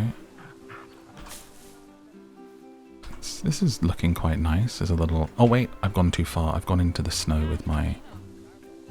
Sorry, I wasn't paying attention. That doesn't look right.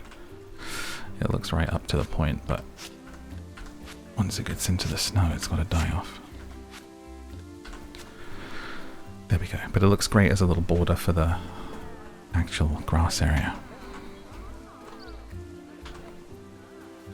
But I have a place in my heart for games like this and sim games, and I guess really the Sims is this but for humans, isn't it? I mean, you're building the habitat and the house and everything else, like it literally is for some people a design game rather than a sim game where you're trying to make them do stuff. And we know what some of you are making them do, okay? We know, the rest of us know what you're doing. Don't you hide your mod folder now, it's too late. We've seen it.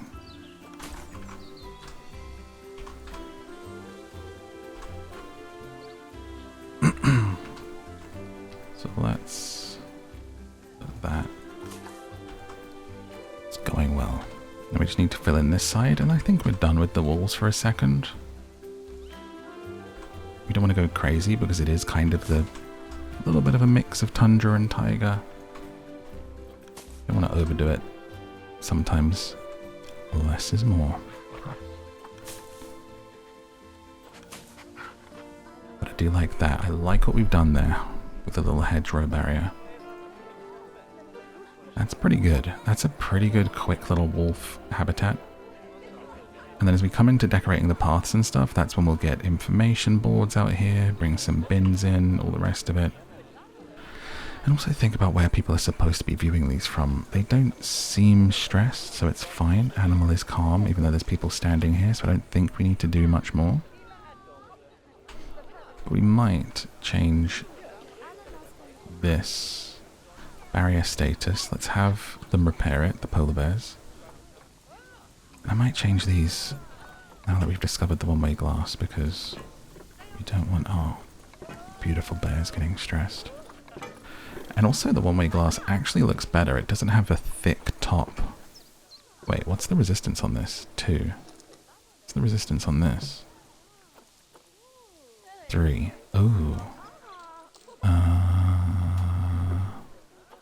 What resistance do you need?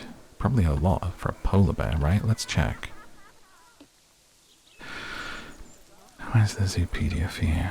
Terrain? Habitat? Wait, why is your navigable land area not enough for you? Did you give birth? Why was it and now it's not?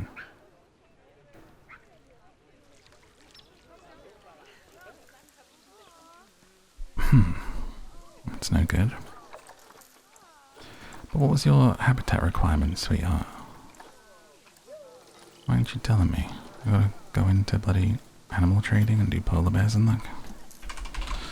Polar bear, Zoopedia. Grade 4. Oh. So wait, what are we using?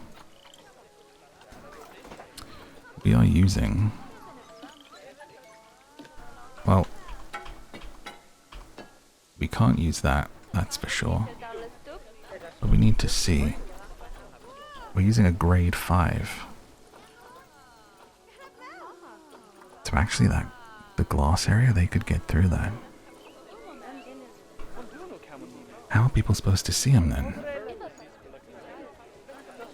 If that's grade 3 that we have here, how haven't they broken out? Have we just got lucky?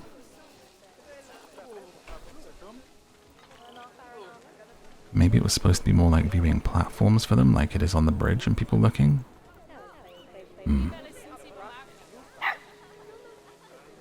I mean, they haven't broken out so far. I'll take my chances. But I'm going to change this to that. There we go. Where are you taking him? What's happened? Animal died? Of old age. Yo, I didn't even see. Oh no. Kalik. Our lady polar bear. And you were trying to have another baby. You did it like twice. He looks so sad. Kimik. I'm sorry, buddy. She lived a nice long life. You had a good time. You had that daughter that she chased off. Oh, you were just pulling. I thought you were. And then you walked through it. Nice. He's like, I'm off for a swim, mate. Bachelor life. Bye. Ah, there we go. Post-divorce dump. Post-divorce swim. Lovely jubbly. Look at me doing loop-de-loops under here, mate. Time of my life. Oh, bless you. And now Alima died. 18. Call the vet. I think just it's hitting that time where we adopted a lot of these at the same time. They've run their course. Natural part of the cycle. Natural part of life. Rest in peace. Thank you so much for your time. Now, are you on your own in here actually happy, or do I need to bring in a new polar bear for you? Social group is fine. You're actually fine on your own. And I'm assuming, now that there's only one of you, this is a nice amount of space for you as a solitary bear. I guess let's leave you solitary for your own welfare for a minute. Until we can give you a bit more land, perhaps. That way you're just here enjoying your life. Since we've already seen the baby polar bear, we don't need to do that too much. Animal is stressed. Distressed and trying to hide. There's only so much I can do for you. It's... No one's looking at you. No one's looking at you. It's one-way glass. There's no one there. Why are you forever stressed? I don't understand. Maybe if I bring some of these blossoms, it'll be more coverage for you. Just to shield away from this. Or maybe it's just because the viewing thing gives people a view of everything, actually. Let's like turn half of this into cupboard. So then when they want to hide, they can. And they've kind of got to peer through there. The little gap. Is that better? Let's see if I can do this being one way, because it just looks a little ugly, that's all.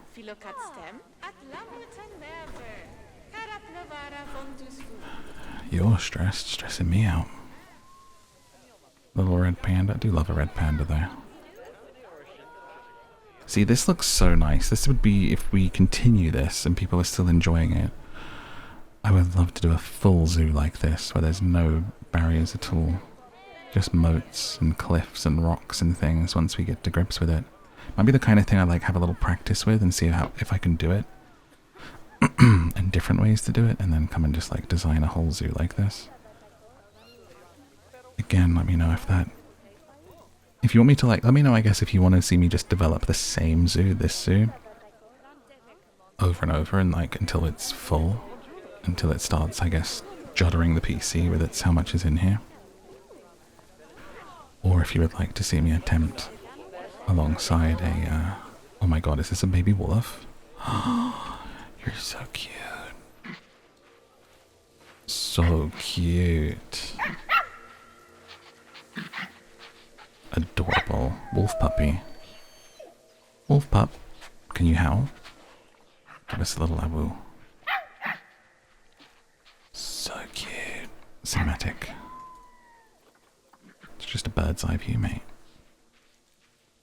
What an adorable wolf.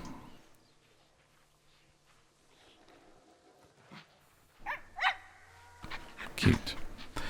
Yeah, let me know if I should continue this and just build until we've got a mega zoo. Or if you would also like to see an attempted special on a borderless. Cageless, let's call it. Alright, so we've got our wolves, we've got our polar bear that's going on, we've got our zebras in. I think we're going to do a little bit of decorating of our pathways so we don't end up with a huge intimidating space to come and decorate when it comes to it. We'll have a sweep through the zoo, start adding some different areas and places to make what we've got look nice as well. We don't want to go crazy, and if we build out too much and too many habitats here, they're not going to look as good as they can. We've got big open paths here to decorate on, add bins to. We've got educational stuff for people. And over here, we want to start doing a theme. We've got our African savanna, and we've got Arctic and tundra coming on the left. So a little bit of stuff for us to do here now. Facility having a negative effect because they're by the water treatment plant. They're complaining. I mean, stand somewhere else.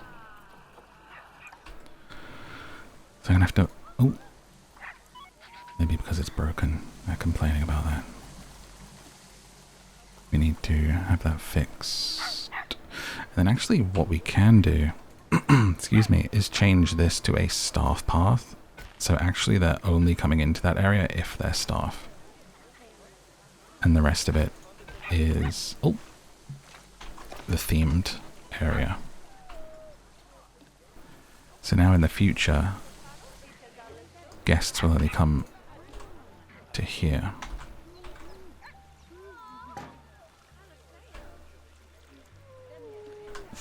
Problem solved. So in the words of Coldplay's Chris Martin, take me back to the start. Let's go back here and see how we're fixed for decorating. The point that I want to start at and get used to things is if we come forward over here, the start of the Arctic area. I think this, I want something so it feels like people are going into something. Low welfare for the lemur. What's up, baby? Trying to hide. But again, it's... no one is looking at you. I feel like the one-way mirror isn't really working. One-way window. I'll come back to that later. So we want to look at how we can start to decorate here. In construction. And from in construction, let's see what we have. I almost wish it didn't show me stuff that is in an expansion. That's a little bit dirty. To say, here's this. If you get the Africa Pack expansion, just show me what I have, you know? Maybe have it on this tab for DLC, but you don't need to be shoving it in people's faces. That's a little rude, honestly. Wow, there's an off-road vehicle. Nature scene, a whole scene. This looks like Pride Rock over here. What? Oh my goodness. Look at that. Okay. Now I kind of wish I'd left myself a bit more space for decorating en route rather than having the enclosures so close, but that's okay. We'll definitely do something with this Jeep. To remind me, I'm going to just plonk it here for now. That we want to do something with that in the African area. Oh. That's the question now, is because I was going to start the Arctic theme here, but we actually have African on the right. So actually we need an Arctic entrance here. So it's almost like you've got your two worlds, like a theme park style. So let's have a quick browse through just to see what the different types are. And looking at filters for theme, we have an Arctic filter, but I'm guessing there's not a lot in here. So we may have to get creative. So this is everything that's Arctic. We've got fabrics, we've got doors, trellises. We could build an arch out of trellis. Ice. I don't think I want an ice entrance though, because it looks weird if the whole thing isn't ice all the way through. you kind of need to commit to the bit and have it be like an ice hotel. Wow, there's a full-on shipwreck that you can place. That's crazy. That might look really nice in there. That may look really, really cool here. What's the other one? An igloo. Cute. And a giant present. I'm sorry, that's really tacky. Mythical stuff. So maybe we do a kind of like Norse, Scandi, Arctic vibe over here. With our shipwreck. That blends it into the world, but what we need to do to make this blend before we come back to where we are... Oh, let's make it rain. I forgot we can control the weather. Let's change up the atmosphere a bit for this section. Let's have rain sounds. That's nice. You like that? Yeah, that's lovely. Oh, we're sleeping now. So we're going to paint on some snow around this. So this area blends in, the fence is just kind of there. We might need some temperature control.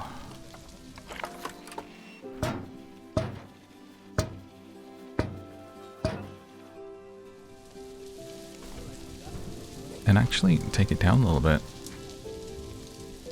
There we go. Bit of ice. It looks like a nice kind of backdrop to our area now. So whilst it's raining, let's head back into construction. Okay, so it's, yeah, a very ice vibe, but we want to go wood. But just in case, let's take a look at the other filters, because maybe we can go in the kind of like taiga place, like it doesn't have to be full on. Just because it's snowy, it doesn't have to be Arctic. It's not New World. What about rustic? That's locked.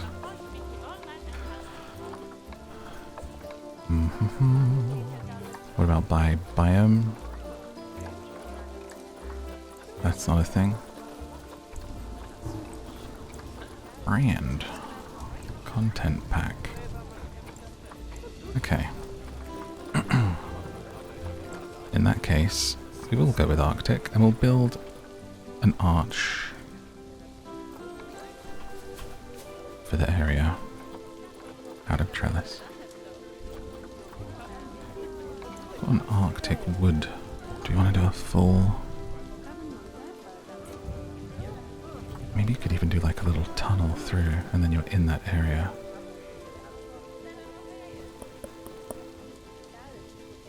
I guess an ice archway would work if you then, what we could do is change the path, because that changes the vibe. We would also need to do a mini arch here with the bridge.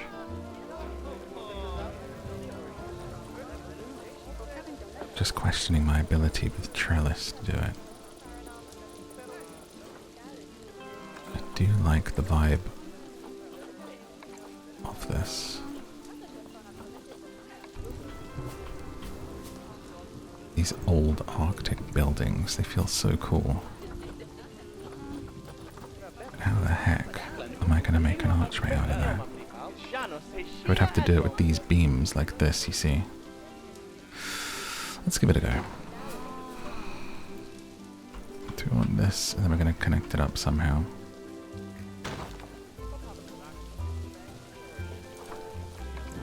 Bum, bum, bum, bum. Or I guess you actually don't have to. You could almost feel like you're going through the bow of a ship here. Through its open... Maybe it's an implied archway rather than an actual one.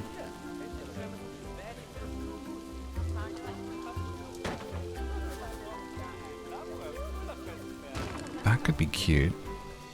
So we want to turn this now. Oh, goodness. Oh, oh, what's happening? Turn you. Rotate.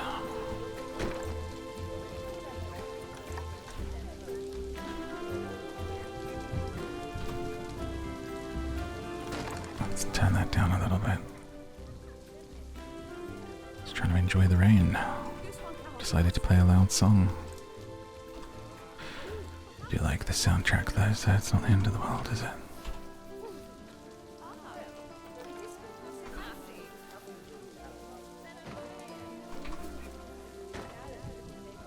Okay, so we've got some kind of implied arches. The implication of an arch, you know? As people come through into here. How would you...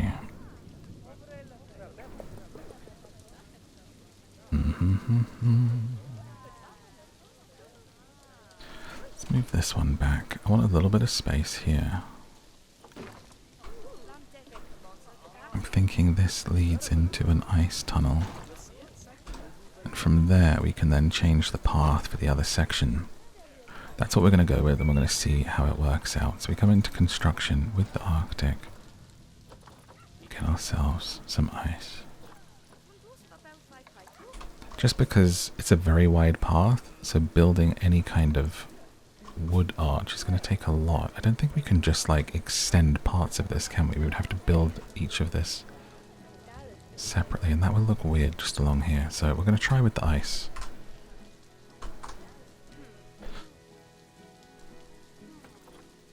Okay. Do you want it to look like that? Maybe like more the traditional ice style. Definitely not this tacky white cheap zoo penguin look. Let's try making it out of these actual ice blocks for a second.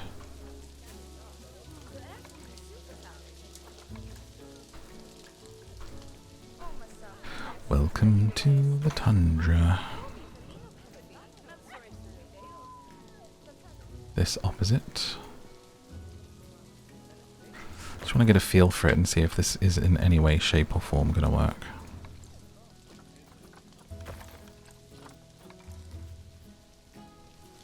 And then on top, ice block, but it's going to turn. I have to rotate it onto its side.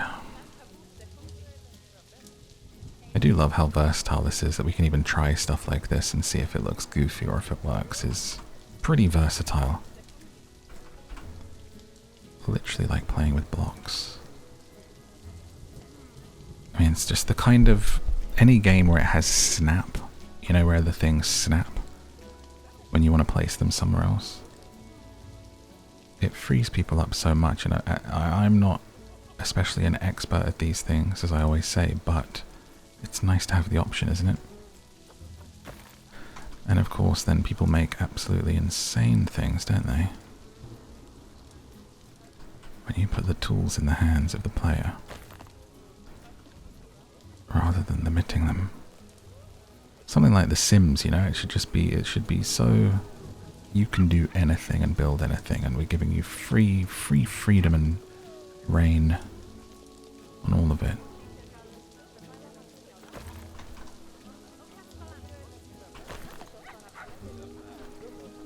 People do some crazy stuff. Now, why has that got to be so much lower and then the other one? It's like the other one is slightly on the path, isn't it? Oop. Bring that off the path then.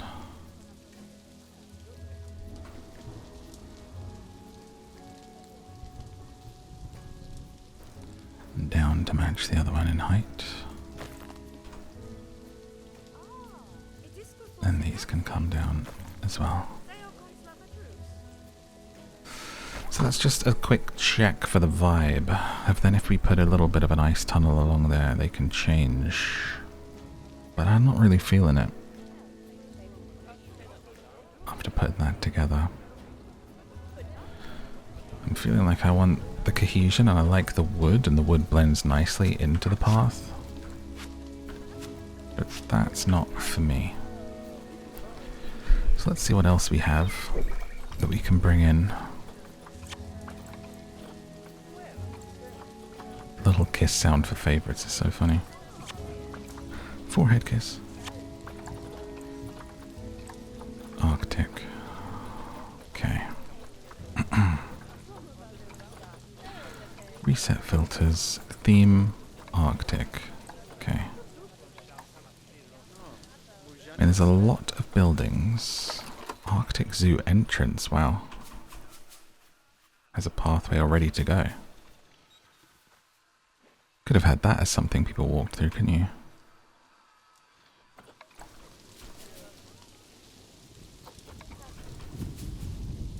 You could do like a really nice area here with shops and food and stuff that comes off in this Arctic theme. I think this is for shops. Yeah, this is a shell for 2 shops to be there. On the corner as they come in. I wouldn't put it there because you're kind of obstructing your bridge.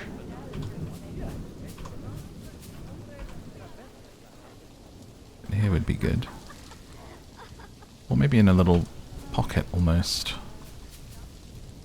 So it's removed from whatever this becomes next, going into that area. But I want to see if there's more we can do with this pathway. So we've got bins, we know we need those. Along the way, let's get one there for now to remind us. We do want to do more little exhibits. Oh wait, I'm in facilities, that's not what we want. We want construction, excuse me. Oh, there's a polar bear flag. That's cool. What does it stick to though? This signpost? Does it clip onto there? Not really.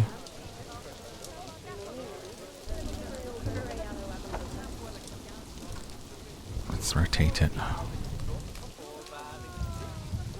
Oh, so it rotates that way. Then we want to spin it.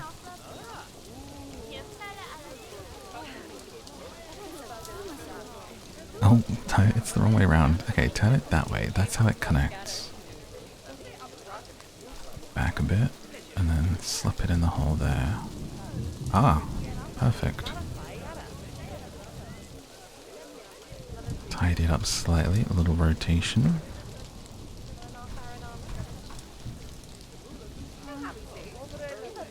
Okay. There, that's how you want it. Polar bear. Nice. We want to do some little touches like this.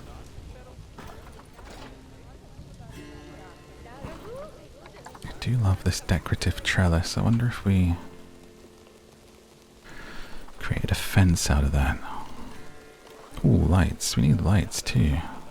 Arctic lampposts. That's a good one for like a little entrance. Vibe. I think you put that central actually as the divider. Yes.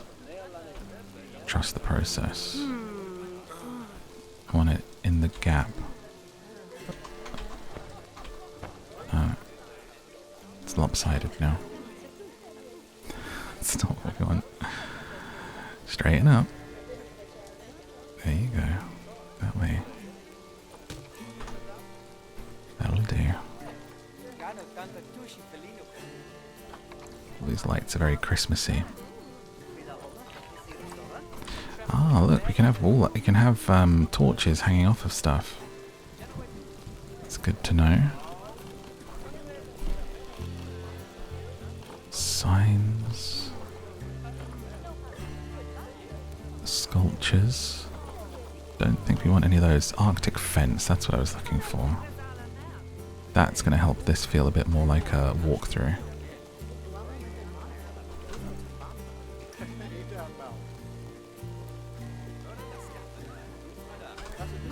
Okay.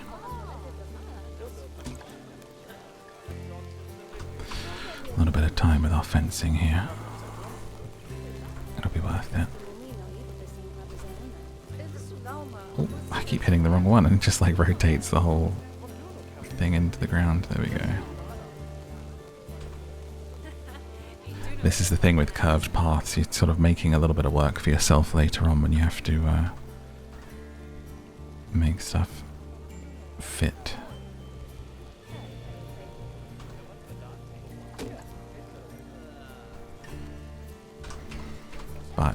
personally, I quite enjoy this part. This is the bit that is most meditative, is when you know kind of what you're doing. Like, okay, my goal here is to put this fence in this space, right? And then it's the action of doing it. I think that's why I like editing and doing everything myself, because I find that bit quite peaceful, you know? It's one of the calmer parts of creating and getting to lock in, and it becomes meditative, it becomes repetitive. I like it.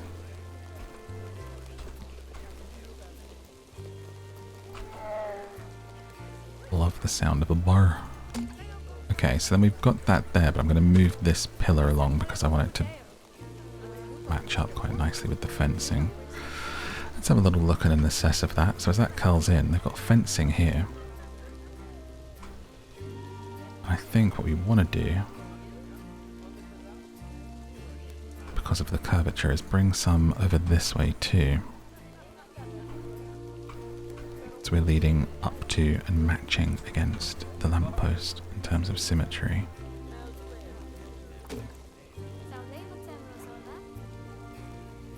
Oh, it's not the blue one. Just remember that the blue is the one you don't want. It's green.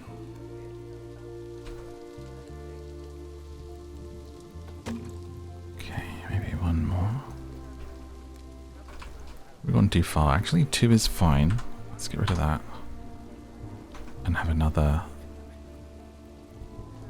thing there. I think that looks pretty good as a turn. Very simple, but kind of effective. And for stuff like this, I feel like there is a lot more things to do with it. Obviously this game's more focused on the animals, focused on habitats. But in Planet Coaster, I get really into this kind of thing because there's so much themed stuff. So you're sort of theming the queue area, you know? I had this like Wild West theme park that I did, and I did like the craziest queue area. Like you can do all the animatronics, making it look like it's Westworld and stuff. It's really cool. Okay, so quick move of this into space, matching up with the fencing.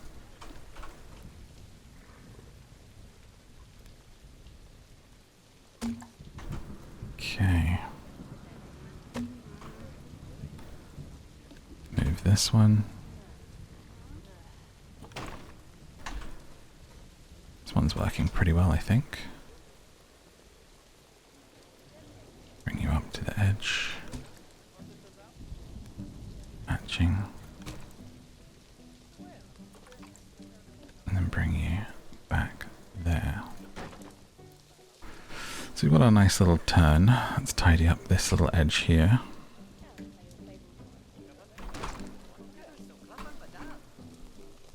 And I'm not going to do that all the way along, but I am going to do it up to the wolf pen. Which is also where we throw in the guests that are a bit raucous. Anyone that bangs on the glass or feeds the animals. Feed them to the pigs. So let's continue. I think we found a good rhythm with this, with 2 fences and then an archway over the top. So people feel like they're entering an area. Again, one of those examples I think of less is more, especially if you're not super duper at it like me, then it just kind of... It's a bit like, you know, when you go into a game and it's like character creation and the base faces look really good. I used to always try to make it my own. I would think, no, I can't use a default face. I've got to make it my own. It's my character, this character creation. I've got to make this really special in the character that I want. I always end up making them look terrible because the more that I tweak it, when it gives you move the nose, move the eyes, move the lips and all of this, sometimes I make it worse. And so instead of spending hours doing that, I've got to a place in my life where I think, yeah, unless it's a specific type of game, I'm just going to use a default face, maybe tweak it very slightly, less is more, and then just get into the game. Especially, I think a lot of times games will give you a lot of character customization options, But really, it's a bit fake. You're not doing much, and what you are doing is making it look worse than the defaults, but they get to say, yeah, there's character customization and creation. There's very few games with actually amazing character customization to a level that you might wish for.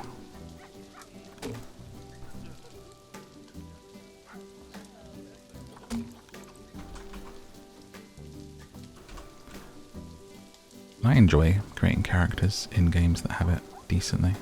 For sure, I'll spend an hour quite happily. I started cutting it from my videos because I would literally just want to lock in and look through every single hairstyle and changing things. So there we go. So we're going to go to about there. So let's do another 1 or 2 on this side, and that'll be us done for the entrance area.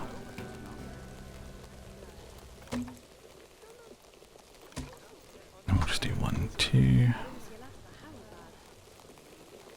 Making little rotations to make it get into the curved path.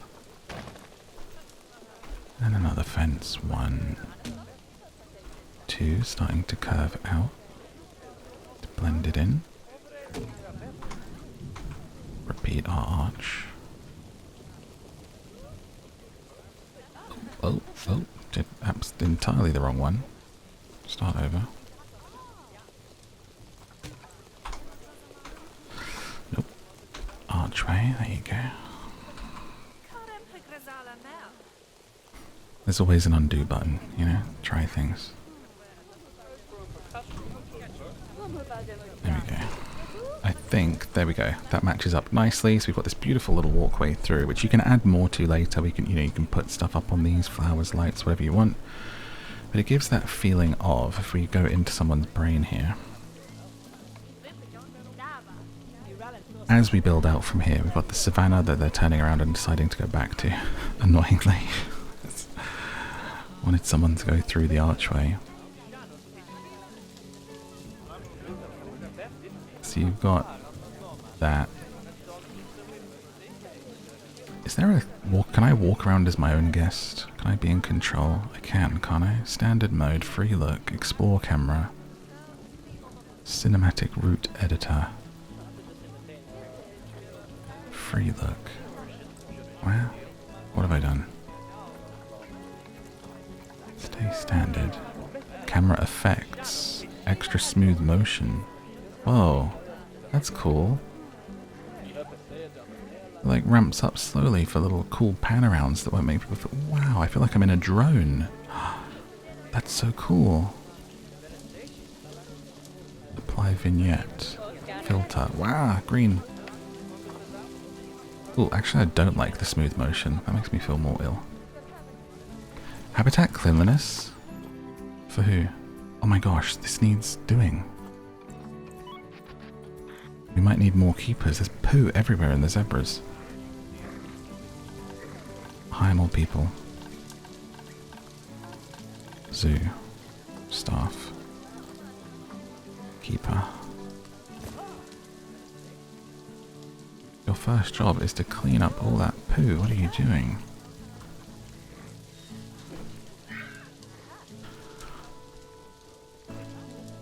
This place reeks.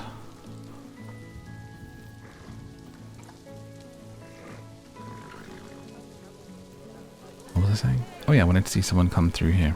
I guess I could click someone that's already going. Right, it's the back of your mum's head. Can we get the person that's the front in the queue? There we go, excited kids running.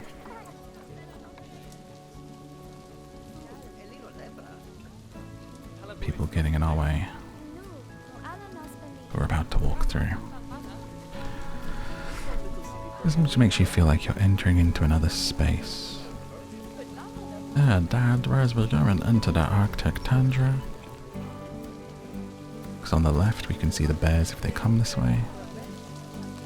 And then straight to the wolves.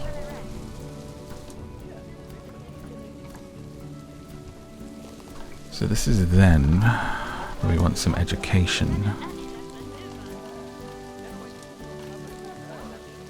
Where is that? Facilities, I think?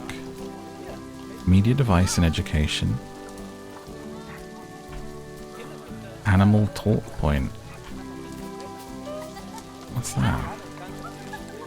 I need information on what these things are.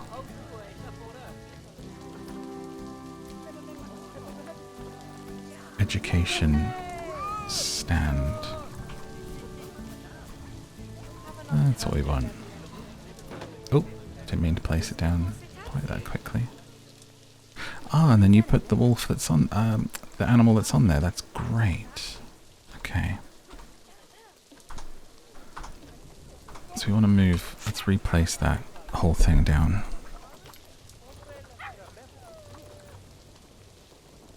You can also put web cameras, so I guess people can watch streams of them. Tour point. Screen mount. They've added a lot. I feel like there was just those boards before. Now, where should that sign go? I feel like here's a good shout. So you know what you're entering into, but it's also not blocking your entry into this area at all. So there you go. Boom. And then here we're going to want info on the polar bear.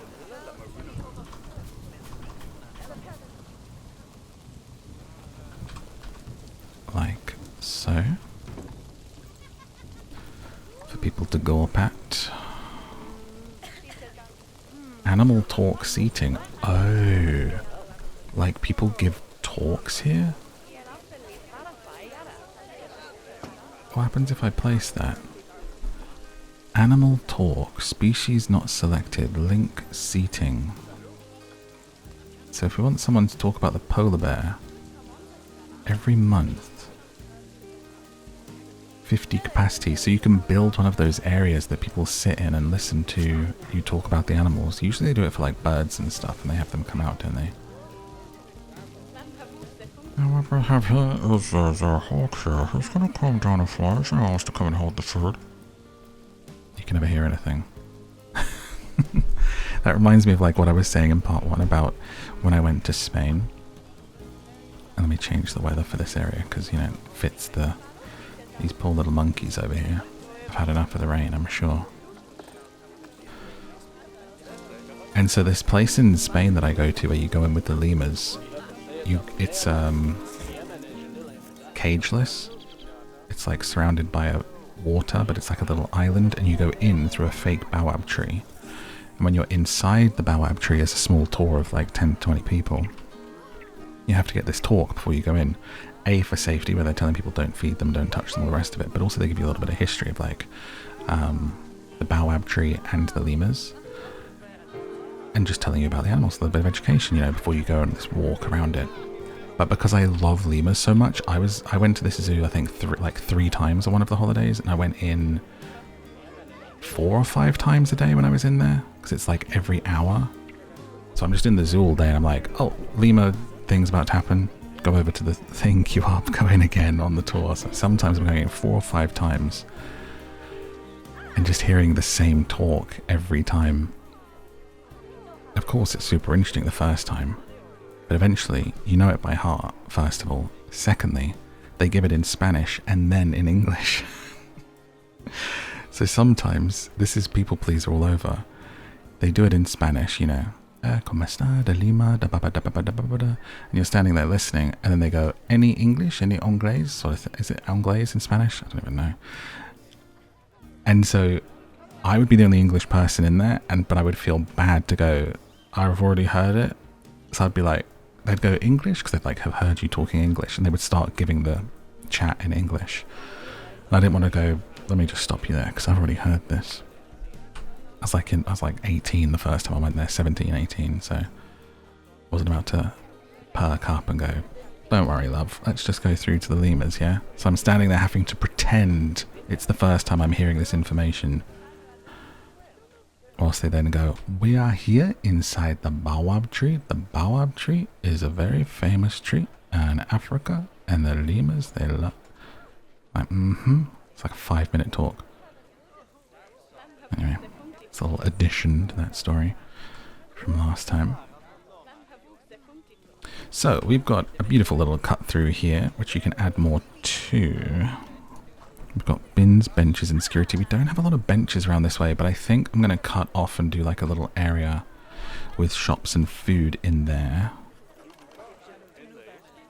rather than just have benches randomly along here, because really what this is a liminal space, okay? It's a transitional liminal space like the backrooms, where someone's going from one place to another, whether it's the savannah or the Arctic. So we don't actually want people stopping here, but I do think I want to do a little Arctic rest stop. And I'm wondering if I could even stick it in here somewhere, so you get to have a little sit and a picnic and a shop by the polar bears without interfering too much in the polar bears' lives. Let's take a look. So we got a guest facilities. Change our filter over to the Arctic and see what shops we've got. We've got a small shop shell that we can get in. We could either have it here and then people munching under the stairs, or have it there and then people eating on the left, which kind of brings the theme together. We've also got a little space here where you could do something else that's just kind of sitting there in the open, isn't it? Let's start over here. Now, trying to think how that's going to look from this side. Is like that. Looks a little bit uggo. Instead, we'll break it off into this area with... I think it's okay for it to overhang there.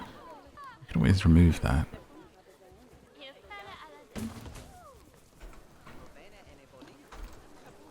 We put 2 here. Hey. Connecting. Shops within. So we'll have a drink shell. We'll have people get, I think, cosmic, or actually ice cream. Is there like ice cream in the Arctic? That would be cool, right? Smoothies, juice, I guess a milkshake. Is that going to be the closest we get to it? Gulpy energy slushy, ice drink. Yeah? Select shell to add to. Ah, there you go. Got it. Okay. Why is it not snapping in there? Terrain modification failed. Ah, it's too close to, we may have to do 1. It's a little close.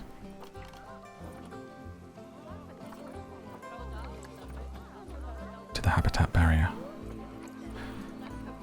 Okay, let's try that again. Arctic shop small.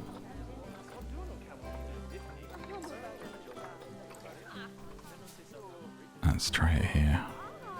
So we'll just do the 1 slushies. That's fine, that works. If we're doing that, let me give it a rotation then. Let's do it at an angle. So people are coming in and it's less symmetrical, breaking off of there. And now let's see if we can slip the shop in there. Turn off the theme. Grab a slush.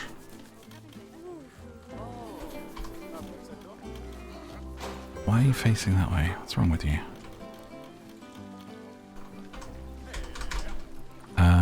Split from group, move. There you go. You were just facing the wrong way. Great. So we've got a slushy energy. Gulpy. Gulpy slush. Need to hire someone to work in there. Hire a vendor.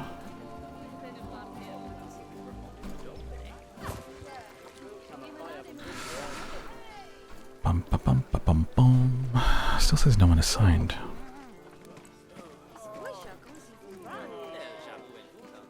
Maybe we'll buy a few. We're hiring. Would you work at the zoo?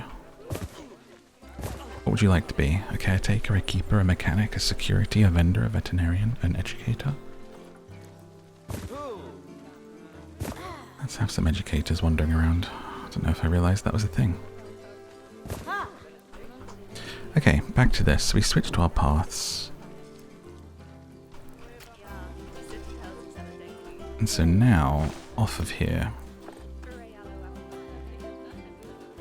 we create a little bit of a winding road.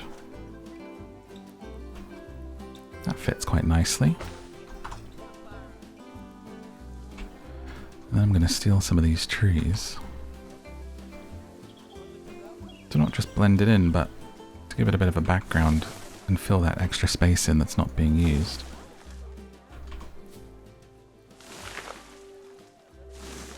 It makes it feel like something. So people come in here, get a drink, and then we're going to have a little like picnic sitting area here.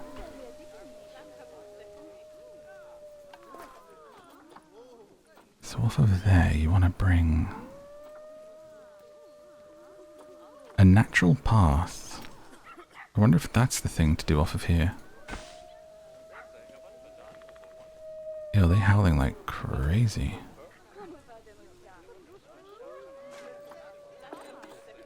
Could we do like a really wide natural beat here? Wow, that's so big. Okay, that's not quite what we had in mind. Or, actually,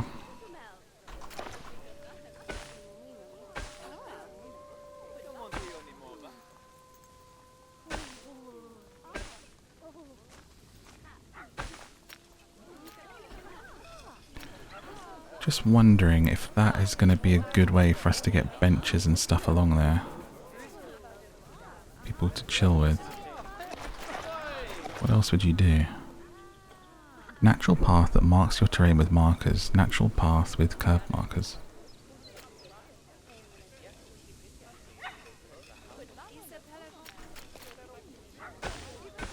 Ah, it doesn't change the floor, that one. Okay.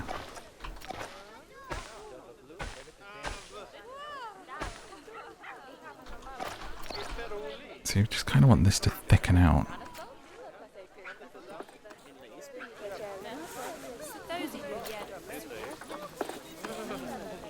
Into an area, into a picnic area, basically. So this turns and it's skinny, but then from there we want to go quite thick. Okay, 7. Let's go to 8. 8 seems to have been the sweet spot for most things. 9's too big. 8's slightly too girthy. Let's go 7, but longer. Longer still.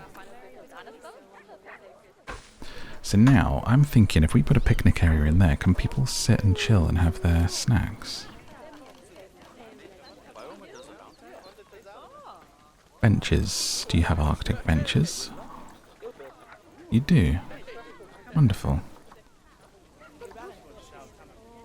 And we can put these in. There's a little place. A magical place, we're on our way there. Picnics 1 million, all under one roof. It's called Sleepy Zoo. And then just like a couple of matching benches opposite here.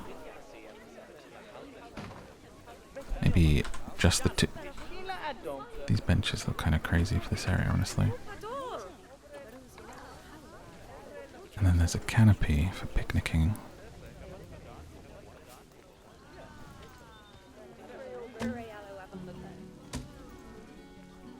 That we can put on top of the picnic table.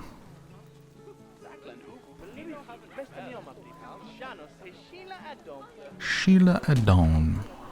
Adon shalabam badabam badabam. I love like gibberish chat characters. I don't know if anyone's going to use this, but actually, if we're going benches, I don't love these benches. Maybe just go picnic tables.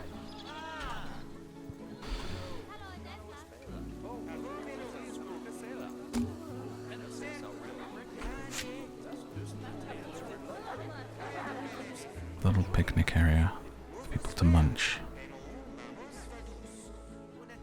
But I don't know if they're going to go here if they can't buy very close by.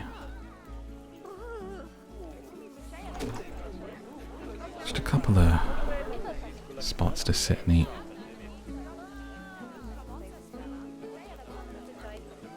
And then I'm thinking with the terrain, kind of want to just paint this snow actually. Little snow snack. But no one's going in there yet. It's probably a bit of a cold area to sit. People are shopping at our slushy place though. It's popular in the Arctic, of course. You think they might want a hot coffee, but I'm just going full on theme.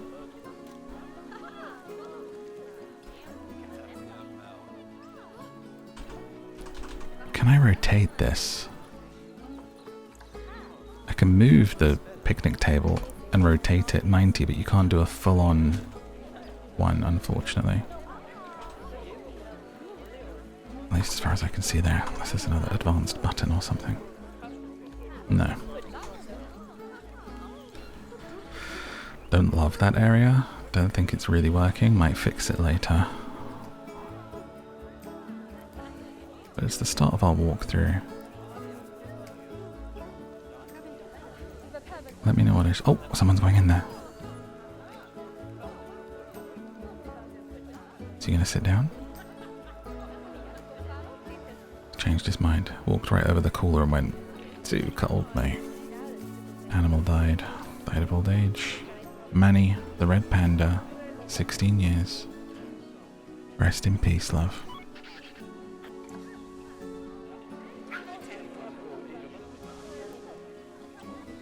But I do like what we've done here. Just going to move this so it's not clipping through the wall. I like our little slushy area, but this needs redoing. This, not much to do. We've got to get bins and education along here. Maybe could do something at the end. There's a little bit of space beyond the purifier. We could move the purifier and do something here to lead people down if we changed it from a staff area. Or it can just stay as it is and we can fill this with trees. And as we come back this way, Savannah decorations, African decorations, something here that people are coming through into the area, I think. And then into the beyond, this is going to come around. And we'll have something else Savannah-like here. And then something for separation. Maybe a staff or food area here would be cool as a design that backs onto the fence. So then you can have a new area. I think we're done with Arctic and Tundra for now. I'm very happy with how this turned out, and also the changing of the biomes that we did here. The grass into the rock and the soil, into the snow. With the dead trees, it then becomes evergreen around their home. And I just realized they actually need some bedding in here to sleep on. The dogs. Pet that dog. And you also might like a bed of evergreen there. I think that's come out really well. The zebras we worked out was a little bit of an experiment, but I'm kind of happy with how that looks, especially with the fence that we did. I think that really brings that into it, honestly. It looked a bit silly, but considering we've only filled the moat with this blackthorn bush, that looks pretty well held together, I think. It fits. Another lemur is about to go of old age. Bless you. Is it because this is for sleep and you're all going into the eternal sleep?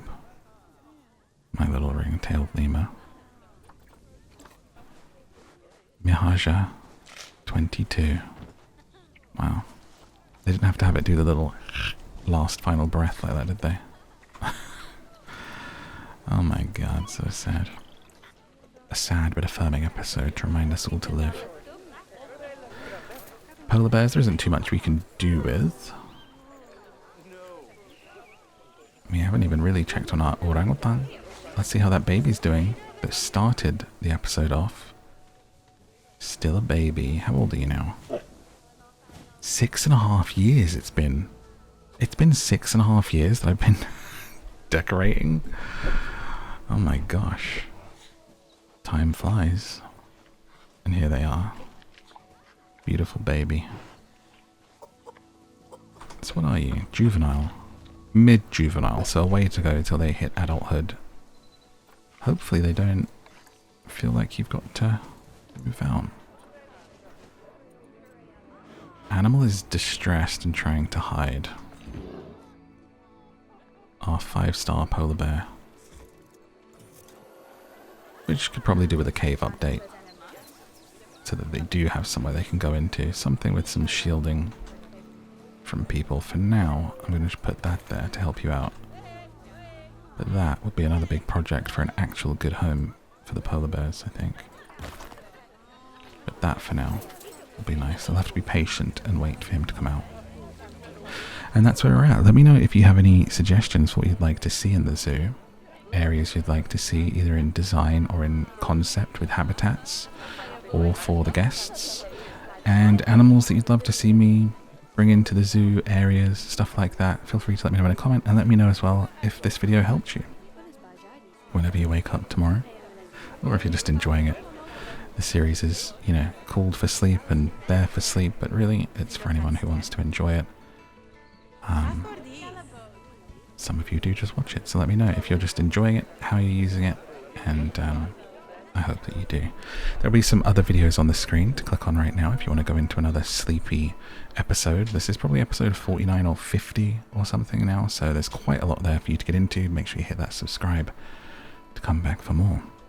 And we'll continue this one and some other ones that are coming soon. Check out the podcast Down to Sleep on Spotify and everywhere you get podcasts for more of me, and find everything in the description for this episode. Or just go to madmorph.com. Thank you so much for joining me, though. I hope you have a beautiful rest of your night. Good night.